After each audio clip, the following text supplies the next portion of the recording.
বাবা, আমি আমার চেয়ে বয়সে বড় মেয়েকে বিয়ে করতে পারবো না। তুমি প্লিজ আমাকে আর জোর করো না। যাকে বিয়ে করব তাকে যদি ভালোই না বাসতে পারি, তাহলে সেই বিয়ে করে কী লাভ বলো? আর সবচেয়ে বড় কথা হচ্ছে, তুমি নিশ্চয়ই চাইবে না যে তোমার এত আদরের ভাতিজি কষ্টে থাকুক। আজ প্রথম নিজের বাবার বিরুদ্ধে এতগুলো কথা বলল তমাল।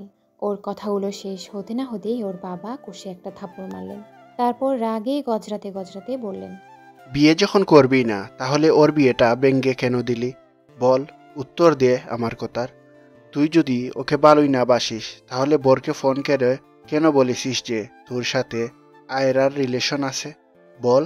তমাল এইবার ভীষণ রেগে গেছে। ওর বাবার সামনে রাগটাকে কন্ট্রোল করার চেষ্টা করছে, কিন্তু পারছে না। দাঁতে দাঁত চেপে তমাল বলল, তোমরা আমার কথা বিশ্বাস কেন করছো না? আমি বরকে কোনো কল করিনি, আর না তো কিছু বলেছি। আর আয়রা আপুর সাথে রিলেশনের কথা আমি স্বপ্নেও ভাবতে পারি না। তোমরা সবাই জানো যে ওই মেয়েটাকে আমি দুই চোখে সহ্য করতে পারি না। তাকে ভালোবাসা বা বিয়ে করা তো দূরে থাক। এই জন্য তো আমার সন্দেহ তোর উপর। তুই ছাড়া এই বিয়ে কেউ ভাঙতে পারে না। যবে থেকে আয়রাকে এখানে এনেছি তবে থেকেই তুই মেয়েটাকে সহ্য করতে পারিস না। তুই ওর বিয়ে ভাঙার জন্য এমন একটা জঘন্য কাজ করবি আমি ভাবতেও পারিনি। তোকে নিজের ছেলে ভাবতেও ঘৃণা লাগছে। বাবা, তুমি তোমার ছেলেকে এই চেনো? তোমার মনে হয় আমি এই ঘৃণিত কাজটা করতে পারি? আমি শিওর ওই ছেলেটাই বিয়ে করবে না, তাই এত সব ফোন দিয়ে আসছে। এমন একটা মেয়েকে কেই বা বিয়ে করতে চাইবে? জলজ্যান্ত একটা রোবট। প্রথমে সুন্দরী দেখে হ্যাঁ বলে দিলেও পরে হয়তো ওর ব্যবহার দেখে ওর সাথে কথা বলে আফসোস হচ্ছিল যে এমন একটা মেয়েকে কি করে বিয়ে করবে। তমাল, তুই এত বড় একটা অন্যায় করার পরেও বড় বড় কথা বলে যাচ্ছিস। লজ্জা করছে না তোর? তোর জন্য আয়রার জীবনটা আমি নষ্ট হতে দেব না। এই সব শোনার পর আর কেউ রাজি হবে না ওকে বিয়ে করতে। আমি তোর মতামত শুনতে চাইনি। আমি শুধু আমার মতামত জানাচ্ছি। বাবা, তুমি আয়রা আপুকে জিজ্ঞেস করে দেখো, আর আমার সাথে বিয়ে দিলে ও আরও দুঃখী হবে। তুমি বুঝতে পারছো না, আমি কিছুতেই ওকে হ্যাপি রাখতে পারবো না। বাবা প্লিজ, তুমি জেনে শুনে ওই মেয়েটার সাথে আমার জীবনটাও নষ্ট করে দিও না। ওর জন্য আরও ভালো পাত্র পাওয়া যাবে। প্লিজ বাবা। ভালো পাত্র? আজকে মান সম্মান না থাকলে তুই ভালো পাত্র দিয়ে কি করবি? এইভাবে তোর কারণে ওর বিয়ে ভেঙে গেছে শুনলে কোনো ভালো পাত্র ওকে বিয়ে করতে রাজি হবে বল? আর সব আত্মীয় স্বজনের কাছে আমার মুখ দেখানোর মতো ব্যবস্থা রেখেছিস তুই। আজ তোদের বিয়ে না হলে সবার সামনে মুখ দেখাতে পারবো ভেবেছিস? বাবা, তুই মান সম্মানের কথা ভেবে আমাদের দুজনের জীবনই এইভাবে শেষ করে দিতে পারো না। এতে কেউ সুখী হব না। তুমি বরং আপুকে জিজ্ঞেস করো। আমি 100% শিওর উনি নিজেও আমাকে বিয়ে করতে চাইবে না। আমি কথা দিচ্ছি, আয়রা আপু রাজি থাকলে আমি ওকে বিয়ে করে নিব। কথাগুলো বলেই তমাল ভাবতে লাগলো যে আয়রা নিশ্চয় ওর থেকে বয়সে ছোট তমালকে বিয়ে করতে রাজি হবে না। যদিও ফোনটাও করেনি, কিন্তু যেই করে থাক, নাম তো ওরই নিয়েছে। কে হতে পারে যে ওকে এত বাজেভাবে ফাঁসিয়ে দিয়েছে? কিন্তু ও যে বলে দিল যে আয়রা রাজি থাকলে ও ওকে বিয়ে করে নেবে। আয়রা যদি সত্যিই রাজি হয়ে যায় ওকে বিয়ে করতে, তাহলে না, যে করেই হোক এখন আয়রাকে মানাতে পারলেই ওর বাবার এই বাজে সিদ্ধান্তটা থেকে ও মুক্তি পাবে। এতক্ষণ তমাল ওর বাবা ফিরোজ সাহেবের সাথে তর্ক করছিল ওর চাচাতো বোন আয়রাকে নিয়ে। আয়রা গ্রামের মেয়ে, ওদের ওখানে একটা কলেজ থেকে অনার্সটা কমপ্লিট করেছে। ওর বাবা কৃষিকাজ করে, জমি জমা অনেক আছে। আয়রারা দু বোন, কোনো ভাই নেই। ওর ছোট বোন সামিরা এইবার কলেজে উঠল। তমালের বাবা ভাতিজিকে নিজের কাছে এনেছিল বিয়ে দেওয়ার জন্য। পাত্র ব্যাংকে চাকরি করে, সবকিছু ঠিকঠাক ছিল, কিন্তু কেন জানি তমাল আয়রাকে দেখতেই পারত না। এই কথাটা সবাই জানতো, কিন্তু আজ আয়রার বিয়ে ছিল। হঠাৎ বরের বাবা ফোন করে জানায় যে তমাল নাকি ওনাদের ফোন করে জানিয়েছে যে আয়রার সাথে তমালের সম্পর্ক ছিল। শুধু তাই নয়, তমাল নাকি এটাও জানিয়েছে যে আয়রা প্রেগনেন্ট। শেষের কথাটা এক কান দুকান হতে হতে সবার কাছে পৌঁছে গেছে। সবাই এসব নিয়েই আলোচনা করছে। তমালের ভাষ্যমতে এই ফোনটাও করেনি, কিন্তু ওর বাবার বিশ্বাস যে এই ফোনটা ওই করেছে। তমাল ভীষণ রেগে আছে। নিজের বাবাই যেখানে ওকে বিশ্বাস করছে না, সেখানে অন্য কেউ ওকে কী করে বিশ্বাস করবে। আয়রার উপরেও রাগে ফেটে পড়ছে। আয়রার মা কান্নাকাটি শুরু করে দিয়েছেন। গ্রামের সহজ সরল মানুষ শহরে এসেছিল নিজের মেয়েকে ভালোভাবে বিয়ে দিতে, কিন্তু সেটা যে তাদের জীবনে বড় ভুল হবে তা ভাবতে পারেনি। সবাই জানে যে এসব মিথ্যা, কিন্তু আত্মীয়দের মুখ কি করে বন্ধ করবে? সবাই আয়রাকে ছিছি করছে। কয়দিনের জন্য চাচার বাড়ি এসেই নিজের চেয়ে বয়সে ছোট চাচাতো ভাইয়ের সাথে এইসব। আয়রার বাবা খুব চিন্তায় আছে। এক মেয়ের বিদায় নিয়েই যদি এত কিছু হয়ে যায়, তাহলে উনি ওনার ছোট মেয়ের বিয়ে দিবেন কি করে? তমালের গার্লফ্রেন্ড আছে, ওদের 4 বছরের রিলেশনশিপ। ওকে ছাড়া তমাল আর কাউকে বিয়ে করতে পারবে না। আর তাছাড়া গ্রামের সহজ সরল ন্যাকা টাইপের মেয়ে দেখলেই তমালের গা জ্বালা করে। এই কারণে আয়রাকে ওর পছন্দ নয়। সবসময় বাধ্য মেয়ের মতো সবার হুকুমের আশায় থাকে, যে যা বলে তা অক্ষরে অক্ষরে পালন করে। নিজস্বতা বলতে কিছুই নেই এই মেয়ের, আর তাকে নাকি ও ভালোবাসে। কথাগুলো ভাবতেই গা গিনগিন করে ওঠে তমালের। তমালরা 2 ভাই আর 1 বোন। ওর ভাই তুষার অনার্স প্রথম বর্ষে পড়াশোনা করছে, আর ছোট বোন তোরই সানিয়ার সমান সবে কলেজে উঠল। তমালরা মাঝে মধ্যে গ্রামে যেত, তবে আয়রা এই প্রথম ওদের বাসায় এসেছিল। এর আগেও তমাল আয়রাকে পছন্দ করতো না। কেমন যেন মরা মরা টাইপের মনে হয় আয়রাকে ওর। হঠাৎ আয়রার মায়ের কান্না বেড়ে গেল, সবার ছোটাছুটি বেড়ে গেল। তমাল আর ওর বাবাও সেদিকে ছুটে গেল। আয়রা ঘরের দরজা লাগিয়ে দিয়েছে। কারো বুঝতে বাকি রইল না যে ও কি করতে চলেছে। তমালের বাবা তমালকে শাসাতে লাগলো। যদি আয়রার কিছু হয়ে যায়, আমি তোকে কখনো ক্ষমা করব না। আমি ভুলে যাব যে তুষার ছাড়া আমার আরেকটা ছেলে ছিল। তমাল সবার সাথে দরজায় ধাক্কা দিতে লাগলো আর বলতে লাগলো, আয়রা আপু, তুমি কি পাগল হয়ে গেছো? মানুষের কথায় নিজের জীবন কেন শেষ করতে চাচ্ছ তুমি? আমি বলছি, দরজা খোলো। দেখো, তুমিও জানো আর আমিও জানি যে আমাদের মধ্যে কোনো সম্পর্ক নেই। তাহলে তুমি কেন নিজেকে শেষ করে দিতে চাইছো? টেস্ট করালেই তো সব প্রমাণ হয়ে যাবে। কিন্তু ভেতর থেকে কোনো সাড়া না পেয়ে সবাই আরও বেশি চিন্তা করতে লাগলো। সবাই দরজা ভাঙার প্রস্তুতি নিতে লাগলো। তমালের বাবা তখন বলতে লাগলেন, আয়রা মামনি, তুই দরজা খোল। তোমালই তোকে বিয়ে করবে। আমার বাড়ি থেকে তোর কোনো অসম্মান আমি হতে দেব না। আমি কথা দিচ্ছি, আজকে থেকে তুই এ বাড়িতেই থাকবি। আমিও দেখব কে তোকে অসম্মান করে কথা বলে। আমি বেঁচে থাকতে কেউ তোকে একটা কথাও শোনাতে পারবে না। তমাল রাজি হয়েছে। ও বলেছে যে তুই রাজি থাকলেই ও তোকে বিয়ে করবে। আমাদের আর টেনশন বাড়াস না মা, দরজাটা খোল। ফিরোজ সাহেব কথাগুলো বলার সাথে সাথেই আয়রা দরজা খুলে বের হয়ে আসলো। বউয়ের সাজে পুরো অপ্সরীর মতো দেখতে লাগছে আয়রাকে। এইরকম একটা মেয়ের বিয়েতেও যে এত কাহিনী হতে পারে তা কেই জানতো। এতক্ষণ সবাই এটা নিয়ে কানাঘুষা করছিল যে তমালের মতো একটা ছেলে এমন একটা জঘন্য কাজ কি করে করতে পারলো, তাও আবার নিজের চাচাতো বোনের সাথে। আর এখন বিয়েও করতে চাইছে না। কি ছেলে রে বাবা! অথচ যখনই শুনেছে যে তমাল আয়রাকে বিয়ে করতে রাজি হয়েছে, তখনই আবার বলতে শুরু করলো, দেখেছো আজকালকার ছেলে মেয়েদের কাজকর্ম, পাপ করে আবার স্বীকারও করে। আরে ভাই, বিয়ে যখন করবি আগে জানালেই তো পারতি। পারিবারিকভাবেই বিয়ে দিয়ে দিত। এত নাটক করার কি দরকার ছিল? আসলে মানুষের কাজই হচ্ছে অন্যের সমালোচনা করা। কে কেমন তা না জেনেই সবাই মন্তব্য করা শুরু করে। ঘটনাটা আদৌ সত্যি কিনা তা যাচাই করার প্রয়োজন বোধ করে না। আয়রা বের হতেই ওর মা বাবা ওর কাছে ছুটে গেল। ওর মা কান্না করতে করতে ওকে জড়িয়ে ধরে বলল, মা, তুই আমাদের কথা না ভেবে কি করতে যাচ্ছিলিস? তুই যদি এমন কিছু করিস আমাদের কি হবে বল? তুই না আমার সাহসী কন্যা। আমি জানি মানুষের কথায় তুই এমন কোনো কাজ করবি না। আমি কালকেই তোকে গ্রামে নিয়ে যাব। তুই যা চাস তাই হবে। আয়রা এক ফোঁটা কান্নাও করেনি। বরপক্ষ আসবে না শোনার পর থেকে চুপ হয়ে আছে।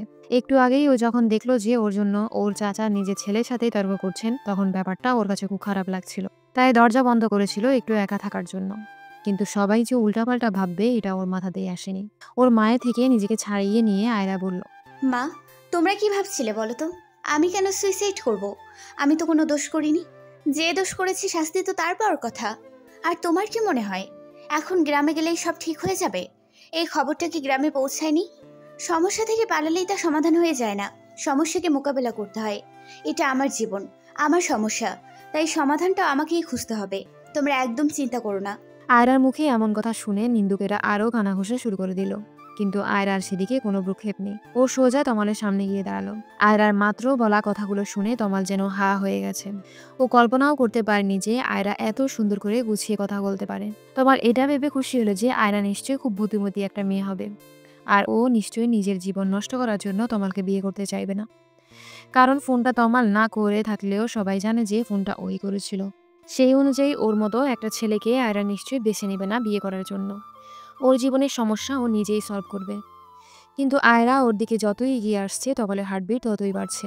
আয়রাকে ও একটা নরম মেয়ে ভেবেছিল, কিন্তু এখন তো একটা সাহসী মেয়ে বলেই মনে হচ্ছে। আয়রা তমালের একদম সামনে এসে থেমে গেল। তমাল ভাবছে যে এইবার হয়তো আয়রা ওকে একটা থাপ্পড় দিয়ে জানতে চাইবে যে ও ওর সাথে এমনটা কেন করলো। কিন্তু আয়রা ওকে অবাক করে দিয়ে জিজ্ঞেস করলো, তুমি কি সত্যি আমাকে বিয়ে করতে রাজি হয়েছো তমাল? আয়রার মুখ থেকে কথাটা শুনে তমাল কি বলবে বুঝে উঠতে পারছে না। আজ প্রথম আয়রার এমন ব্যবহার দেখে এমনিতেই বিস্মিত হয়ে গেছে ও। তার উপর আবার ওকে জিজ্ঞেস করছে বিয়ে করতে রাজি হয়েছে কিনা। মেয়েটি আসলে কি চাইছে বুঝতে পারছে না তমাল। আয়রা সবার সামনে ওকে এমনভাবে কথাটা জিজ্ঞেস করছে যেন ও নিজেও এটাই চাচ্ছিল। তমালকে চুপ থাকতে দেখে আয়রা আবার বলল, দেখো তমাল, আমি তোমাকে জোর করছি না। তুমি যদি সত্যি আমাকে বিয়ে করতে চাও, আমার কোনো আপত্তি নেই। আমি তোমাকে বিয়ে করতে রাজি আছি। তুমি আরেকটু ভেবেচিন্তে তারপর সিদ্ধান্ত নাও। শুধুমাত্র সবার জোরাজুরিতে তুমি তোমার জীবনে এত বড় কোনো সিদ্ধান্ত নাও, এটা আমি চাই না। আমি আবারও জানতে চাইছি, তুমি কি সত্যি আমাকে বিয়ে করতে চাও? তমাল রাগে ফুঁসতে ফুঁসতে বলল, তুমি তো রাজি হবেই। আমার তো মনে হয় যে এই সব কিছুর পেছনে তোমারই হাত আছে। 1 মিনিট, সত্যি তো এসব তোমার প্ল্যান নয়? না মানে আমাকে বিয়ে করার জন্য তুমি এসব করনি তো? আমার তো এখন তোমাকেই সন্দেহ হচ্ছে। আমার পুরো পরিবারকে বশ করে নিয়ে আমাকে তাদের কাছে খারাপ বানাচ্ছ। তোমার বুদ্ধির তারিফ করতে হয় মিস্টার তমাল। আমাকে কি মনে হয় তোমার কাছে? আমি কি এতটাই বোকা যে খাল কেটে কুমির আনবো? আর তোমাকে বিয়ে করার যদি আমার এতই শখ থাকতো, তাহলে কি আমার নিজের বিয়ে ভেঙে এত নাটক করতাম? নিজের আর পরিবারের মান মর্যাদা খুঁয়েই কাজটা করতে হতো না। বড় আব্বুকে বললেই কাজটা হয়ে যেত। এমনও তো হতে পারে যে তুমি এটুকু বলতে না বলতেই পাশ থেকে তমালের বাবা ওকে ধমক দিয়ে উঠলেন। তমাল, তোর কি মাথা খারাপ হয়ে গেছে নাকি? কি সব আবুল তাবুল বলছিস? তুই বলেছিলি যে আয়রা রাজি হলে তুই ওকে বিয়ে করবি। এইবার তো ওর মতামত শুনলি। আমি আর সময় নষ্ট করতে চাই না। এমন সময় তুষার এসে বলল, বাবা, কিছু মনে না করলে একটু কথা বলতাম। না মানে, ভাইয়া আয়না আপুকে পছন্দ করে না। তুমি না হয় জোর করে ওদের বিয়ে দিবে, কিন্তু তারপর তারপর কি হবে তুমি কি একবারও সেটা ভেবে দেখেছো? ওরা কখনো সুখী হবে না। তাহলে জোর করে এ বিয়ে দেওয়া মানে কি হয়? আমি বলছিলাম যে ভাইয়াকে কেন জোর করতে হবে? আমি তো আছি, যদি তোমাদের কারো কোনো অমত না থাকে তো। আর সবচেয়ে বড় কথা, আয়না আপু রাজি হলে। মাথা নিচু করে কথাগুলো বলা শেষ করেই তুষার সবার মুখের দিকে তাকায়। তমাল যেন আলোর দিশা খুঁজে পায়, কিন্তু ওর বাবার হুঙ্কারে সম্বিত ফিরে পায় দুই ভাই। তোমরা কি বলে যাচ্ছ যে তোমাদের বাবা এখনো বেঁচে আছে আর সে তোমাদের সামনেই আছে? তুষার, তুই এর মাঝে নাক গলাবি না। আর তমাল, ছোট ভাইকে দেখে শিখতে হবে তোর। ওর যেটুকু আত্মসম্মান বোধ আছে তোর সেটুকুও নেই। আমার সিদ্ধান্তই শেষ সিদ্ধান্ত। বেশি কথা না বলে বিয়ের জন্য তৈরি হয়ে যা। তারপর তমাল ওর অনিচ্ছা সত্ত্বেও আয়রাকে বিয়ে করে নিল। নিজের বাবা আর আয়রাকে ওর চরম শত্রু মনে হচ্ছিল। আস্তে আস্তে সবকিছু স্বাভাবিক হয়ে গেল। আত্মীয়রা সবাই এক এক করে চলে যেতে লাগলো। আয়রার পরিবার আর ওর একমাত্র ফুফুর পরিবার রয়ে গেল। বাকি সবাই চলে গেল। রাত 10টার বেশি বেজে গেছে। আয়রা ওর বোন সানিয়া আর তরির সাথে তমালের রুমে বসে অপেক্ষা করছে। আয়রা এর মধ্যে বিয়ের শাড়ি পরিবর্তন করে একটি 3 পিস পরে নিয়েছে। সানিয়া আর তরি ভয়ে আছে যে তমাল যে আজ আয়রাকে আরও কি কি কথা শোনাবে কে জানে। ওর যে রাগ, তরি তো তমালকে ভীষণ ভয় পায়। ওর সামনে জোরে কথা পর্যন্ত বলে না, অথচ তুষারের সাথে কত ফ্রি। সানিয়া আর আয়রার সাথেও তুষার অনেক ফ্রিলি কথা বলে। এই কারণে সবাই তুষার ভাইয়া বলতে পাগল। আর তমালের ধারে কাছেও কেউ যায় না ভয়। অথচ সেই তমালের জন্যই আয়রাকে আজ অপেক্ষা করতে হচ্ছে। আয়রা তরি আর সানিয়াকে উদ্দেশ্য করে বলল, তোরা চলে যা তো, এখন অনেক রাত হয়ে গেছে, গিয়ে শুয়ে পড়। আমিও শুয়ে পড়ি। উনি যখন আসে আসুক। তোদেরকে এত রাত পর্যন্ত কে অপেক্ষা করতে বলেছে বল? আর আমারও ঘুম পাচ্ছে। সানিয়া আয়রাকে উদ্দেশ্য করে বলল। এত কিছুর পরেও তোমার ঘুম পাচ্ছে আপু? তমাল ভাইয়া তোর সাথে কেমন ব্যবহার করবে তা ভেবে তার ভয় লাগছে। আমার তো ভয় আত্মা শুকিয়ে যাচ্ছে। তোকে একা ফেলে যেতে তো মন চাচ্ছে না। আচ্ছা আপু, তুষার ভাইয়াকে বড় আব্বু মানা কেন করলো? তুষার ভাইয়ের সাথে তোর বিয়ে হলে কত ভালো হতো বল। সে যখন নিজের চেয়ে বয়সে ছোট ছেলেকে বিয়ে করবি, তাহলে আরেকটু ছোট একজনকেই বিয়ে করলে কি এমন সমস্যা হতো? তোমার বড় আব্বুর আমার মাথা খারাপ না করলে যে চলছিল না। সে তো আমার জীবনটা তছনছ করার জন্য উঠে পড়ে লেগেছে। আর সাথে তোমার আপুও। তোমরাও লেগে যাও আমার পেছনে। দেখো আর কি কি নষ্ট করার আছে আমার জীবনে। সানিয়া তো ভয়ে চুপসে গেল, চুপচাপ ঘর থেকে বের হয়ে গেল। তরি যাওয়ার আগে কিছুটা সাহস নিয়ে তমালকে বলল। ভাইয়া প্লিজ আয়রা আপুকে বকাবকি করো না, এখানে আপুর তো কোনো দোষ নেই। আমি জানি না বাবা এমন সিদ্ধান্ত কেন নিলেন, যাই হোক আয়রা আপুকে কষ্ট দিবে না একদম, তাহলে কিন্তু ভালো হবে না। কথাগুলো বলেই তরি ওখান থেকে চলে গেল। তমাল কি বলবে না বলবে বুঝতে পারছিল না। ও কিছু বলার আগেই তরি আর সানিয়া রুম থেকে বের হয়ে গেল। তমাল বিছানার দিকে তাকাতেই দেখতে পেল যে আয়রা সুন্দর করে ওর বিছানাটা দখল করে শুয়ে আছে। চোখ বন্ধ করে থাকলেও তমাল জানে যে আয়রা এখনো ঘুমায়নি। আয়রা চোখটা খুলে তমালের দিকে তাকিয়ে স্বাভাবিকভাবেই বলল। দরজাটা লাগিয়ে দিয়েছো কি? না হলে দেখা যাবে কে কখন রুমে এসে ঢুকে পড়েছে। এখন তো এটা আর তোমার একার রুম নয়, এইটা আজ থেকে আমারও রুম। বিয়ে করেছি তোমাকে, সো নিজের রুমে ঘুমাবো না তো কি এখন অন্য কোথাও গিয়ে ঘুমাবো নাকি? লাইটটা অফ করে দিয়ে শুয়ে পড়ো। লাইট জ্বালানো থাকলে আমার ঘুম আসতে চায় না। তমাল নিজের রাগটাকে আর কন্ট্রোল করতে পারছে না। আয়রার দিকে এগিয়ে গিয়ে আয়রার হাত ধরে টানতে লাগলো আর বলতে লাগলো। এক্ষুনি আমার রুম থেকে বের হয়ে যাবে। তোমার যেখানে খুশি থাকো গিয়ে। আমার রুমে তোমার কোনো জায়গা নেই। তোমার মতো একটা নির্লজ্জ মেয়ের সাথে আমি থাকতে পারবো না। এক বিছানায় তো দূরে থাক, তোমার সাথে আমি এক রুমেও থাকতে পারবো না। আয়রা এক ঝটকায় নিজের হাতটা ছাড়িয়ে নিয়ে অন্যদিকে মুখ ঘুরিয়ে শুয়ে পড়ল আর আস্তে আস্তে বলল। তুমি আমার সাথে থাকতে না চাও, যেখানে খুশি গিয়ে থাকতে পারো, আমার কোনো আপত্তি নেই। কিন্তু আমি কোথাও যেতে পারবো না। নিজের স্বামীর পাশে থাকবো, এতে বেহায়াপনার কিছু তো দেখছি না আমি। তমাল নিজেও আয়রার পাশে শুয়ে পড়ল আর বলতে লাগলো। কত বড় সাহস তোমার! আমার রুম থেকে আমাকেই তাড়াচ্ছ? বিয়ে হয়েছে বলে কি মনে হচ্ছে কোনো অদৃশ্য পাওয়ার পেয়ে গেছো? আগে তো পুরো মেনে বিড়াল হয়ে থাকতে। আমার তো এখন মনে হচ্ছে যে এসবের পিছনে তোমারই হাত আছে। তুমি আমাকে ভালোবাসো তাই না? স্বীকার কেন করছো না? বিয়ে তো করেই নিয়েছো, এইবার অন্তত নিজের ভুলগুলো স্বীকার করো। কথাগুলো বলতেই তমাল আয়রাকে নিজের দিকে ঘুরিয়ে নিল। তারপর আয়রার চিবুকটা হাত দিয়ে ধরে বলতে লাগলো। এত তেজ কোথায় ছিল বলো তো? তোমার এই তেজ ভাঙাতে না আমার বেশি সময় লাগবে না। তোমার আসল রূপ আমি সবার সামনে এনেই ছাড়বো। Just wait and see. কথাগুলো বলেই তমাল আয়রা চিবুক ছেড়ে দিয়ে পাশ ফিরে শুয়ে পড়ল। আয়রা এতক্ষণ তমালের কথা শুনছিল। এইবার আয়রা কান্না শুরু করে দিল। আজ সারাদিন এত কিছু হয়ে গেছে, তবুও আয়রা এক ফোঁটা কান্নাও করেনি। কিন্তু এখন ওর কান্নাগুলো যেন আর বাদ মানছে না, দু চোখ ছাপিয়ে আসছে। কান্না করতে করতে আয়রা বলতে লাগলো। কেন সবাই আমাকে এই দোষ দিচ্ছে বলো তো? তুমি বরপক্ষকে ফোন করেছিলে, তুমি বলেছো যে আমি নাকি প্রেগনেন্ট। এ কথা শুনে কেউ তোমাকে কিছু বলেছে? একবারও তোমার দোষ দিয়েছে? কিন্তু আমাকে বলেছে। সবাই বলেছে যে আমি একটা দুশ্চরিত্রা মেয়ে, যে কিনা চাচার বাড়িতে দুদিনের জন্য এসে নিজেকে কন্ট্রোল করতে পারিনি। নিজের চেয়ে ছোট চাচাতো ভাইয়ের সাথে ছি, এমনকি আরও কি কি বাজে কথা বলেছে যা আমি ভাষায় প্রকাশ করতে পারবো না। কিন্তু তোমাকে কেউ বলেছে দুশ্চরিত্র? কেউ বলেছে যে ছেলেটা নিজেকে সামলাতে পারেনি? বলেনি, কারণ তুমি ছেলে। ছেলেরা নাকি এমনই হয়, কিন্তু মেয়েদের নাকি মানিয়ে চলতে হয়। আমার শুধু বিয়েটা ভাঙেনি, আমার সম্মান, আমার বাবা মায়ের সম্মান সব কিছু তুমি ধুলোয় মিশিয়ে দিয়েছো। তারপরও আমি তোমাকে বিয়ে করেছি শুধুমাত্র আমার বাবা মায়ের মুখের দিকে তাকিয়ে। আমার বাবা মা নিজের মান সম্মান বাঁচাতে আমাকে এখানে নিয়ে এসেছিল, কিন্তু কী লাভ হলো? সেই মান সম্মান তো ধুলোর সাথেই মিশে গেল। আমাকে বিয়ে দেওয়ার জন্য এখানে কেন আনা হয়েছিল তুমি কি জানো? তমাল এতক্ষণ আয়রার কান্না করা দেখছিল আর মনোযোগ দিয়ে ওর কথাগুলো শুনছিল। মেয়েটা নিজের সব দুঃখ কষ্ট চেপে রেখে তমালকে বিয়ে করেছে, অথচ তমাল সে তখন থেকে ওকেই দোষ দিয়ে যাচ্ছে। কিন্তু তমাল ফোন করেনি। আয়রাও যদি কাউকে দিয়ে ফোন না করিয়ে থাকে, তাহলে ফোনটা কে করলো বরপক্ষকে? তমাল কিছুতেই এটা মিলাতে পারছে না।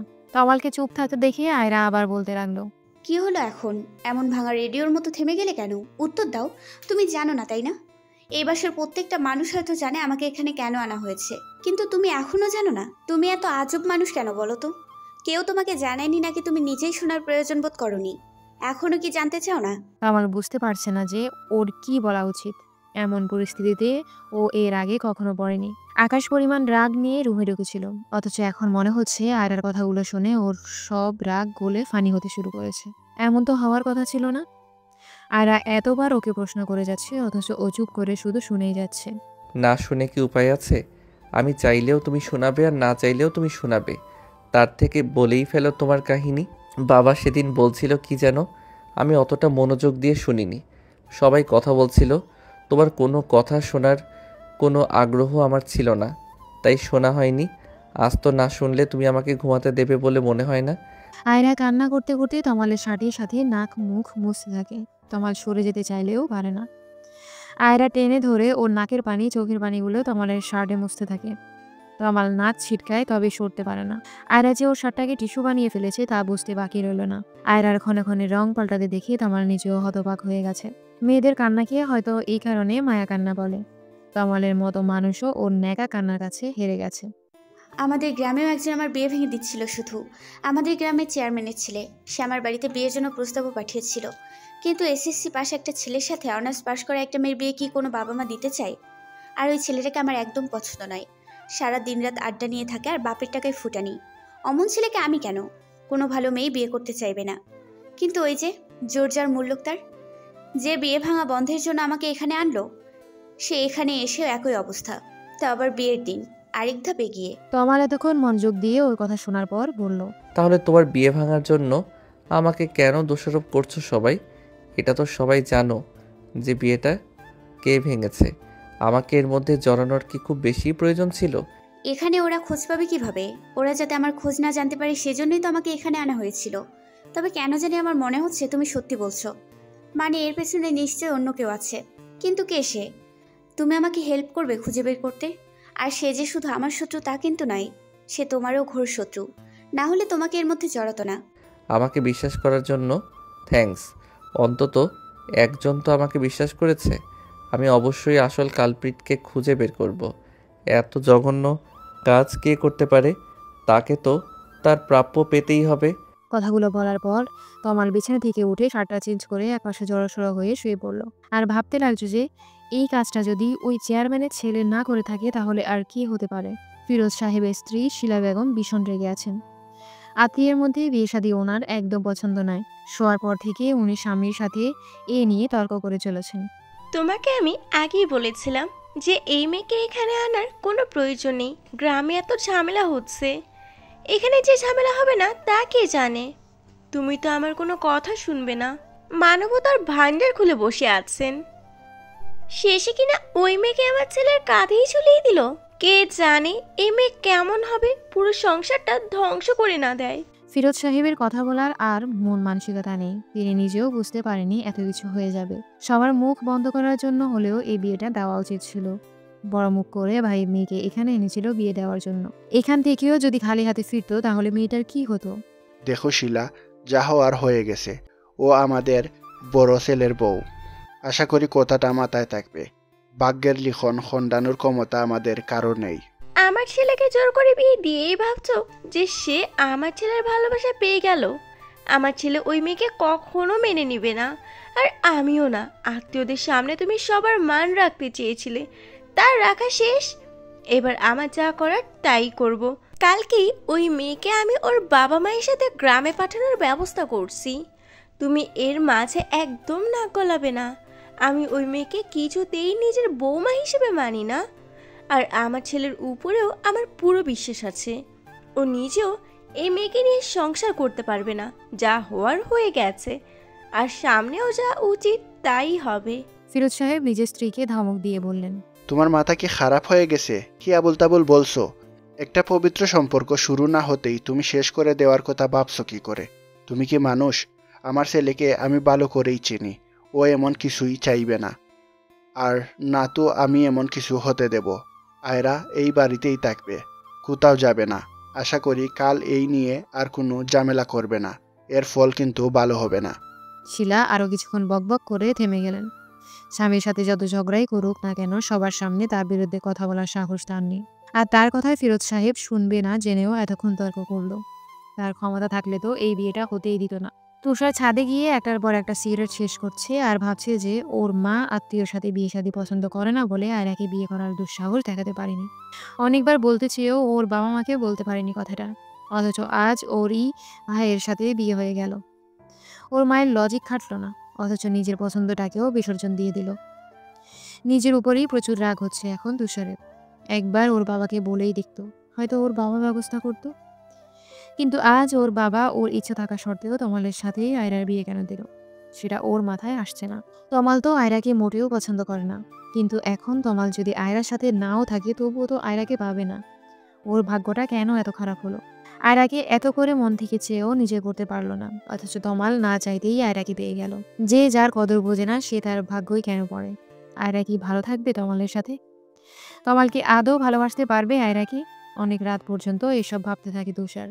তমাল সকালে ঘুম থেকে উঠে ফ্রেশ হয়ে এসে দেখে যে আয়রা তখনও ঘুমাচ্ছে। তরি এসে একবার ডেকে গেছে নাস্তা করার জন্য। রাতে অনেকক্ষণ কান্না করে তারপর ঘুমিয়েছে, তাই তমাল ওকে ডাকতে যাচ্ছিল না। কিন্তু আবার সানিয়া ডাকতে এসেছে, তাই অনিচ্ছা সত্ত্বেও তমাল আয়রাকে আস্তে আস্তে ডাকতে লাগলো। আয়রার সেদিকে যেন কোনো খেয়ালই নেই যে কেউ একজন ওকে ডাকছে। হঠাৎ চোখ খুলেই তমালকে দেখতে পেয়ে লাফ দিয়ে ওঠে আয়রা। তারপর চোখ কসলাতে কসলাতে বলতে থাকে, তুমি এখানে? ওহ সরি, আসলে ঘুম থেকে উঠে ভুলেই গিয়েছিলাম যে কাল আমার বিয়ে হয়েছে। তমাল রুম থেকে বের হওয়ার সময় বলতে লাগলো, ভাগ্যি সেটা ভুলে যাওনি যে কার সাথে বিয়ে হয়েছে। কিছু বললে মনে হয়? না, বললাম যে ফ্রেশ হয়ে তাড়াতাড়ি চলে আসো, আর যেন কাউকে পাঠাতে না হয়। বাথরুমে ঢুকে আয়রা মনে পড়লো যে ওর সবকিছুই তো তোরের রুমে। সানিয়া, তরি আর ও এই কয়দিন একসাথেই থাকতো। তারপর ওই রুম থেকে বের হয়ে আয়রা তরির রুমে চলে গেল। তমাল ডাইনিং টেবিলে গিয়ে দেখলো যে ওর ফুফুরা সবাই নাস্তা করতে বসেছে। বাড়ির বড়রা সবাই বসেছে, কিন্তু ওর মা আসেনি। তার নাকি মাথা ব্যথা করছে। তমাল বুঝতে পারলো যে ওর মা কেন আসছে না। ওর মাকে ওর চেয়ে ভালো আর কেউ জানে না হয়তো। ও না গেলে যে ওর মা আসবে না তা বুঝতে পেরে ওর মাকে ডাকতে চলে গেল। ওর মায়ের রুমে ঢুকে খাবার খেতে যেতে বলতেই ওর মা বলতে লাগলো, তুইও তো শুধু তোর বাবার কথাই শুনবি, আমার কথার কি কোনো মূল্য আছে কারো কাছে? তোর বিয়ে নিয়ে আমার কত স্বপ্ন ছিল, সব শেষ করে দিলি তোরা। এখন আমাকে কেন লাগবে? যা তোর বউয়ের কাছে যা, আমাকে ডাকতে হবে না। মা, আমাকে যেন আর কিছু বলতে না হয়। তাড়াতাড়ি চলো, সবাই অপেক্ষা করছে তোমার জন্য। ফুপুরা চলে যাবে, নাটক বাদ দিয়ে চলো। শিলা বিছানা থেকে উঠে বলল, আমি যাচ্ছি, তবে ওই মেয়ে যেন আমার সামনে না আসে। ওই মেয়ের সাথে আমি এক বাড়িতে থাকতে পারবো না। ও যেন ওর বাবা মায়ের সাথে আজকে চলে যায়। তখন ফিরোজ সাহেব এসে বললেন, আয়রা কোথাও যাবে না। তমাল যেখানে থাকবে আয়রাও সেখানে থাকবে। তুমি যদি আয়রাকে এই বাড়িতে না রাখতে চাও তাহলে তমালও থাকবে না। আমি ওদের বাসা ঠিক করে দেব। দেখেছিস তো তোর বাবার কথা? নিজের ভাতিজির জন্য এখনই আমাকে তোর থেকে আলাদা করে দিতে চাইছে। আমি কিন্তু... মা বাবা, তোমরা থামবে একটু? এখন এসব বলার সময় নয়, যা হওয়ার হয়ে গেছে। ধীরে সুস্থে বসে এসব নিয়ে আলোচনা করে সিদ্ধান্ত নেওয়া যাবে। এবার চলো। কথাগুলো বলে রুম থেকে বের হতেই দেখতে পেল যে আয়রা দরজার সামনে দাঁড়িয়ে আছে। ওর চোখ থেকে টপ টপ করে পানি পড়ছে। তমালকে দেখে বলল, তোমাদের ডাকতে এসেছিলাম। আসলে মা একটু শক পেয়েছে, এমন আচমকা এত কিছু হয়ে গেল। তুমি কিছু মনে করো না, চলো নাস্তা করে নাও। আসলে আমার খেতে ইচ্ছে হচ্ছে না, তোমরা খেয়ে নাও, আমার ক্ষুধা লাগলে খেয়ে নিব। বলেই ওখান থেকে দৌড়ে তরির রুমে চলে গেল আয়রা। তমাল ওর পিছনে গিয়ে বলতে লাগলো, তোমরা কি শুরু করলে বলো তো? সবাই কি আমাকেই পেয়েছো জ্বালানোর জন্য? আমাকে একটু বোঝার চেষ্টা করো। আমার মনের উপর দিয়ে কি ঝড় যাচ্ছে তা কাকে বোঝাবো? সবাই তো নিজেকে নিয়ে ব্যস্ত। তমালের কথা শুনে আয়রা দৌড়ে গিয়ে ওকে জড়িয়ে ধরলো। তারপর বলতে লাগলো, তোমার স্ত্রী হিসেবে না হোক, অন্তত কাজিন হিসেবে হলেও আমাকে আপাতত এখানে থাকতে দাও প্লিজ। আমি এখন ওই গ্রামে যেতে পারবো না। ওখানে গেলে ওই রিমনের অত্যাচার, আমি বাড়ি থেকে বের পর্যন্ত হতে পারি না। আর এখন তো আরও বেশি করে আমার পেছনে লাগবে, বলবে যে বাইরে এসেও আমার বিয়ে হলো না। তমাল এমনিতেই অনেক চিন্তায় আছে, তারপর আবার ওর মায়ের নতুন ঝামেলা। ওর গার্লফ্রেন্ড রিয়াকে ব্যাপারটা কি করে বোঝাবে সেই চিন্তায় ও অস্থির। আর এদিকে আয়রা আর ওর মায়ের ঝামেলা। রিয়াকে ছাড়া ও অন্য কোনো মেয়ের কথা স্বপ্নেও ভাবতে পারে না। এখন এই সব সামলাবে নাকি রিয়াকে? আয়রাকে নিজে থেকে ছাড়িয়ে নিয়ে তমাল বলল, দেখো আয়রা, এসব ন্যাকা কান্না আমার কাছে করবে না, চুপচাপ খেতে চলো। এসব মায়া কান্না আমার কাছে চলবে না। রাতে অনেক কেঁদেছো, কিছু বলিনি। আর কিন্তু এসব চলবে না। এখানে থাকতে চাইলে আমার কথা মেনে থাকতে হবে। আয়রা চোখ মুছে বলল, আমি পারবো। এখানে থাকার জন্যই তো এতদিন আমি চুপচাপ ছিলাম। আবার না হয় সেই রোবট হয়ে যাব, যে যা বলবে তাই শুনবো। চাচি যেভাবে বলবে আমি সেভাবেই থাকবো। অন্তত যে পর্যন্ত ওখানে সব ঠিকঠাক না হয় সে পর্যন্ত আমাকে থাকতে দিলেই হবে। রিমন 5 থেকে 6 বছরের মতো বিদেশে ছিল বলে আমি শান্তিতে ছিলাম। কয়েক মাস হলো দেশে এসেছে, তাতে আমার জীবনের খুশিগুলো শেষ হয়ে গেছে। ওই ছেলে থাকতে আমি আর গ্রামে যাচ্ছি না। আবার হয়তো বিদেশে চলে যাবে, তখন আমি আবার গ্রামে চলে যাব, কথা দিচ্ছি। আর আমি কখনো আমাকে ভালোবাসার জন্য তোমাকে জোর করব না। তুমি মন থেকে কোনোদিন ভালোবাসলে তবেই। এক্সকিউজ মি, দিবার স্বপ্ন দেখা বাদ দাও। থাকতে দিয়েছি বলে অন্য কিছু ভাবার দরকার নেই। ফালতু কথা শোনার সময় আমার নেই। চুপচাপ খেতে চলো। কথাগুলো বলে তমাল আয়রার মুখের দিকে তাকাতেই দেখতে পেল যে আয়রার মুখটা বিষাদে ছেয়ে গেছে। ও হয়তো একটু বেশি বলে দিয়েছে, কিন্তু ও যে প্রেশারের মধ্যে আছে তাতে চাইলেও ভালো করে কথা বলতে পারছে না। আয়রা কি করবে আর রিয়ারি বা কি করবে, ও কিছুই বুঝতে পারছে না। একদিকে নিজের ভালোবাসা আর অন্যদিকে নিজের দায়িত্ব, যার এখন কোনো একজনের সাপোর্ট দরকার। আর সেই একজন ওকেই হতে হবে, না হলে মেয়েটা ভেঙে টুকরো হয়ে যাবে। কোন দিকে যাবে তমাল? আয়রার বাবা মা চলে যাবে জন্য ওর মনটা খুব খারাপ। ও সবার সাথে বসে গল্প করছে, একটু পরেই চলে যাবে ওনারা। তরি দেখলো যে তমাল ওর রুমেই আছে। ও রুমে ঢুকতে ঢুকতে তমালকে উদ্দেশ্য করে বলল, ভাইয়া আসবো? তোমার সাথে তো কথা বলাই যায় না, ভয় লাগে। কিন্তু আজকে তোমাকে কিছু কথা বলতে চাই। দেখো, আমি কিন্তু সেই ছোট্ট তরি নেই, বড় হয়ে গেছি। আমি এখন কলেজে পড়ি, তাই আমার কথাগুলো তোমাকে শুনতেই হবে। নিজের ছোট বোনের মুখে এমন কথা শুনে তমাল হেসে দেয়, তারপর বলতে থাকে, তা আমার ছোট্ট বোনটা আমাকে ভয় পেতে শুরু করলো কবে থেকে তাই তো বুঝতে পারছি না। তা আমার বুড়ি দাদিটা আমাকে কি উপদেশ দিতে এসেছে শুনি। তরি নিজের ভাইয়ের পাশে বসে বলল, দেখো ভাইয়া, তোমাকে আগেও বলেছি যে আমাকে বুড়ি দাদি বলবে না। আমি কি বুড়ি নাকি? আর আমি যেটা বলতে এসেছি সেটা শোনো। চাচিরা আজ চলে যাবে, অথচ আয়রা আপু একটুও কান্না করবে না। দেখো, কিন্তু চাচিরা যেতে না যেতেই সবার আড়ালে গিয়ে ইচ্ছে মতো কান্নাকাটি করবে। নিজেকে যতই স্ট্রং দেখানোর চেষ্টা করুক না কেন, আমার চোখকে ফাঁকি দিতে পারিনি। আমি ঘুমিয়ে যাওয়ার পর হঠাৎ জেগে গেলে মাঝে মধ্যেই দেখতাম আয়রা আপু ব্যালকনিতে দাঁড়িয়ে কান্না করছে, নয়তো চুপচাপ দাঁড়িয়ে আছে। সানিয়া আর চাচাচিরা ছাড়াও থাকতে ওর ভীষণ কষ্ট হতো। তারপর থাকতো একমাত্র ওই রিমনের অত্যাচার থেকে বাঁচার জন্য।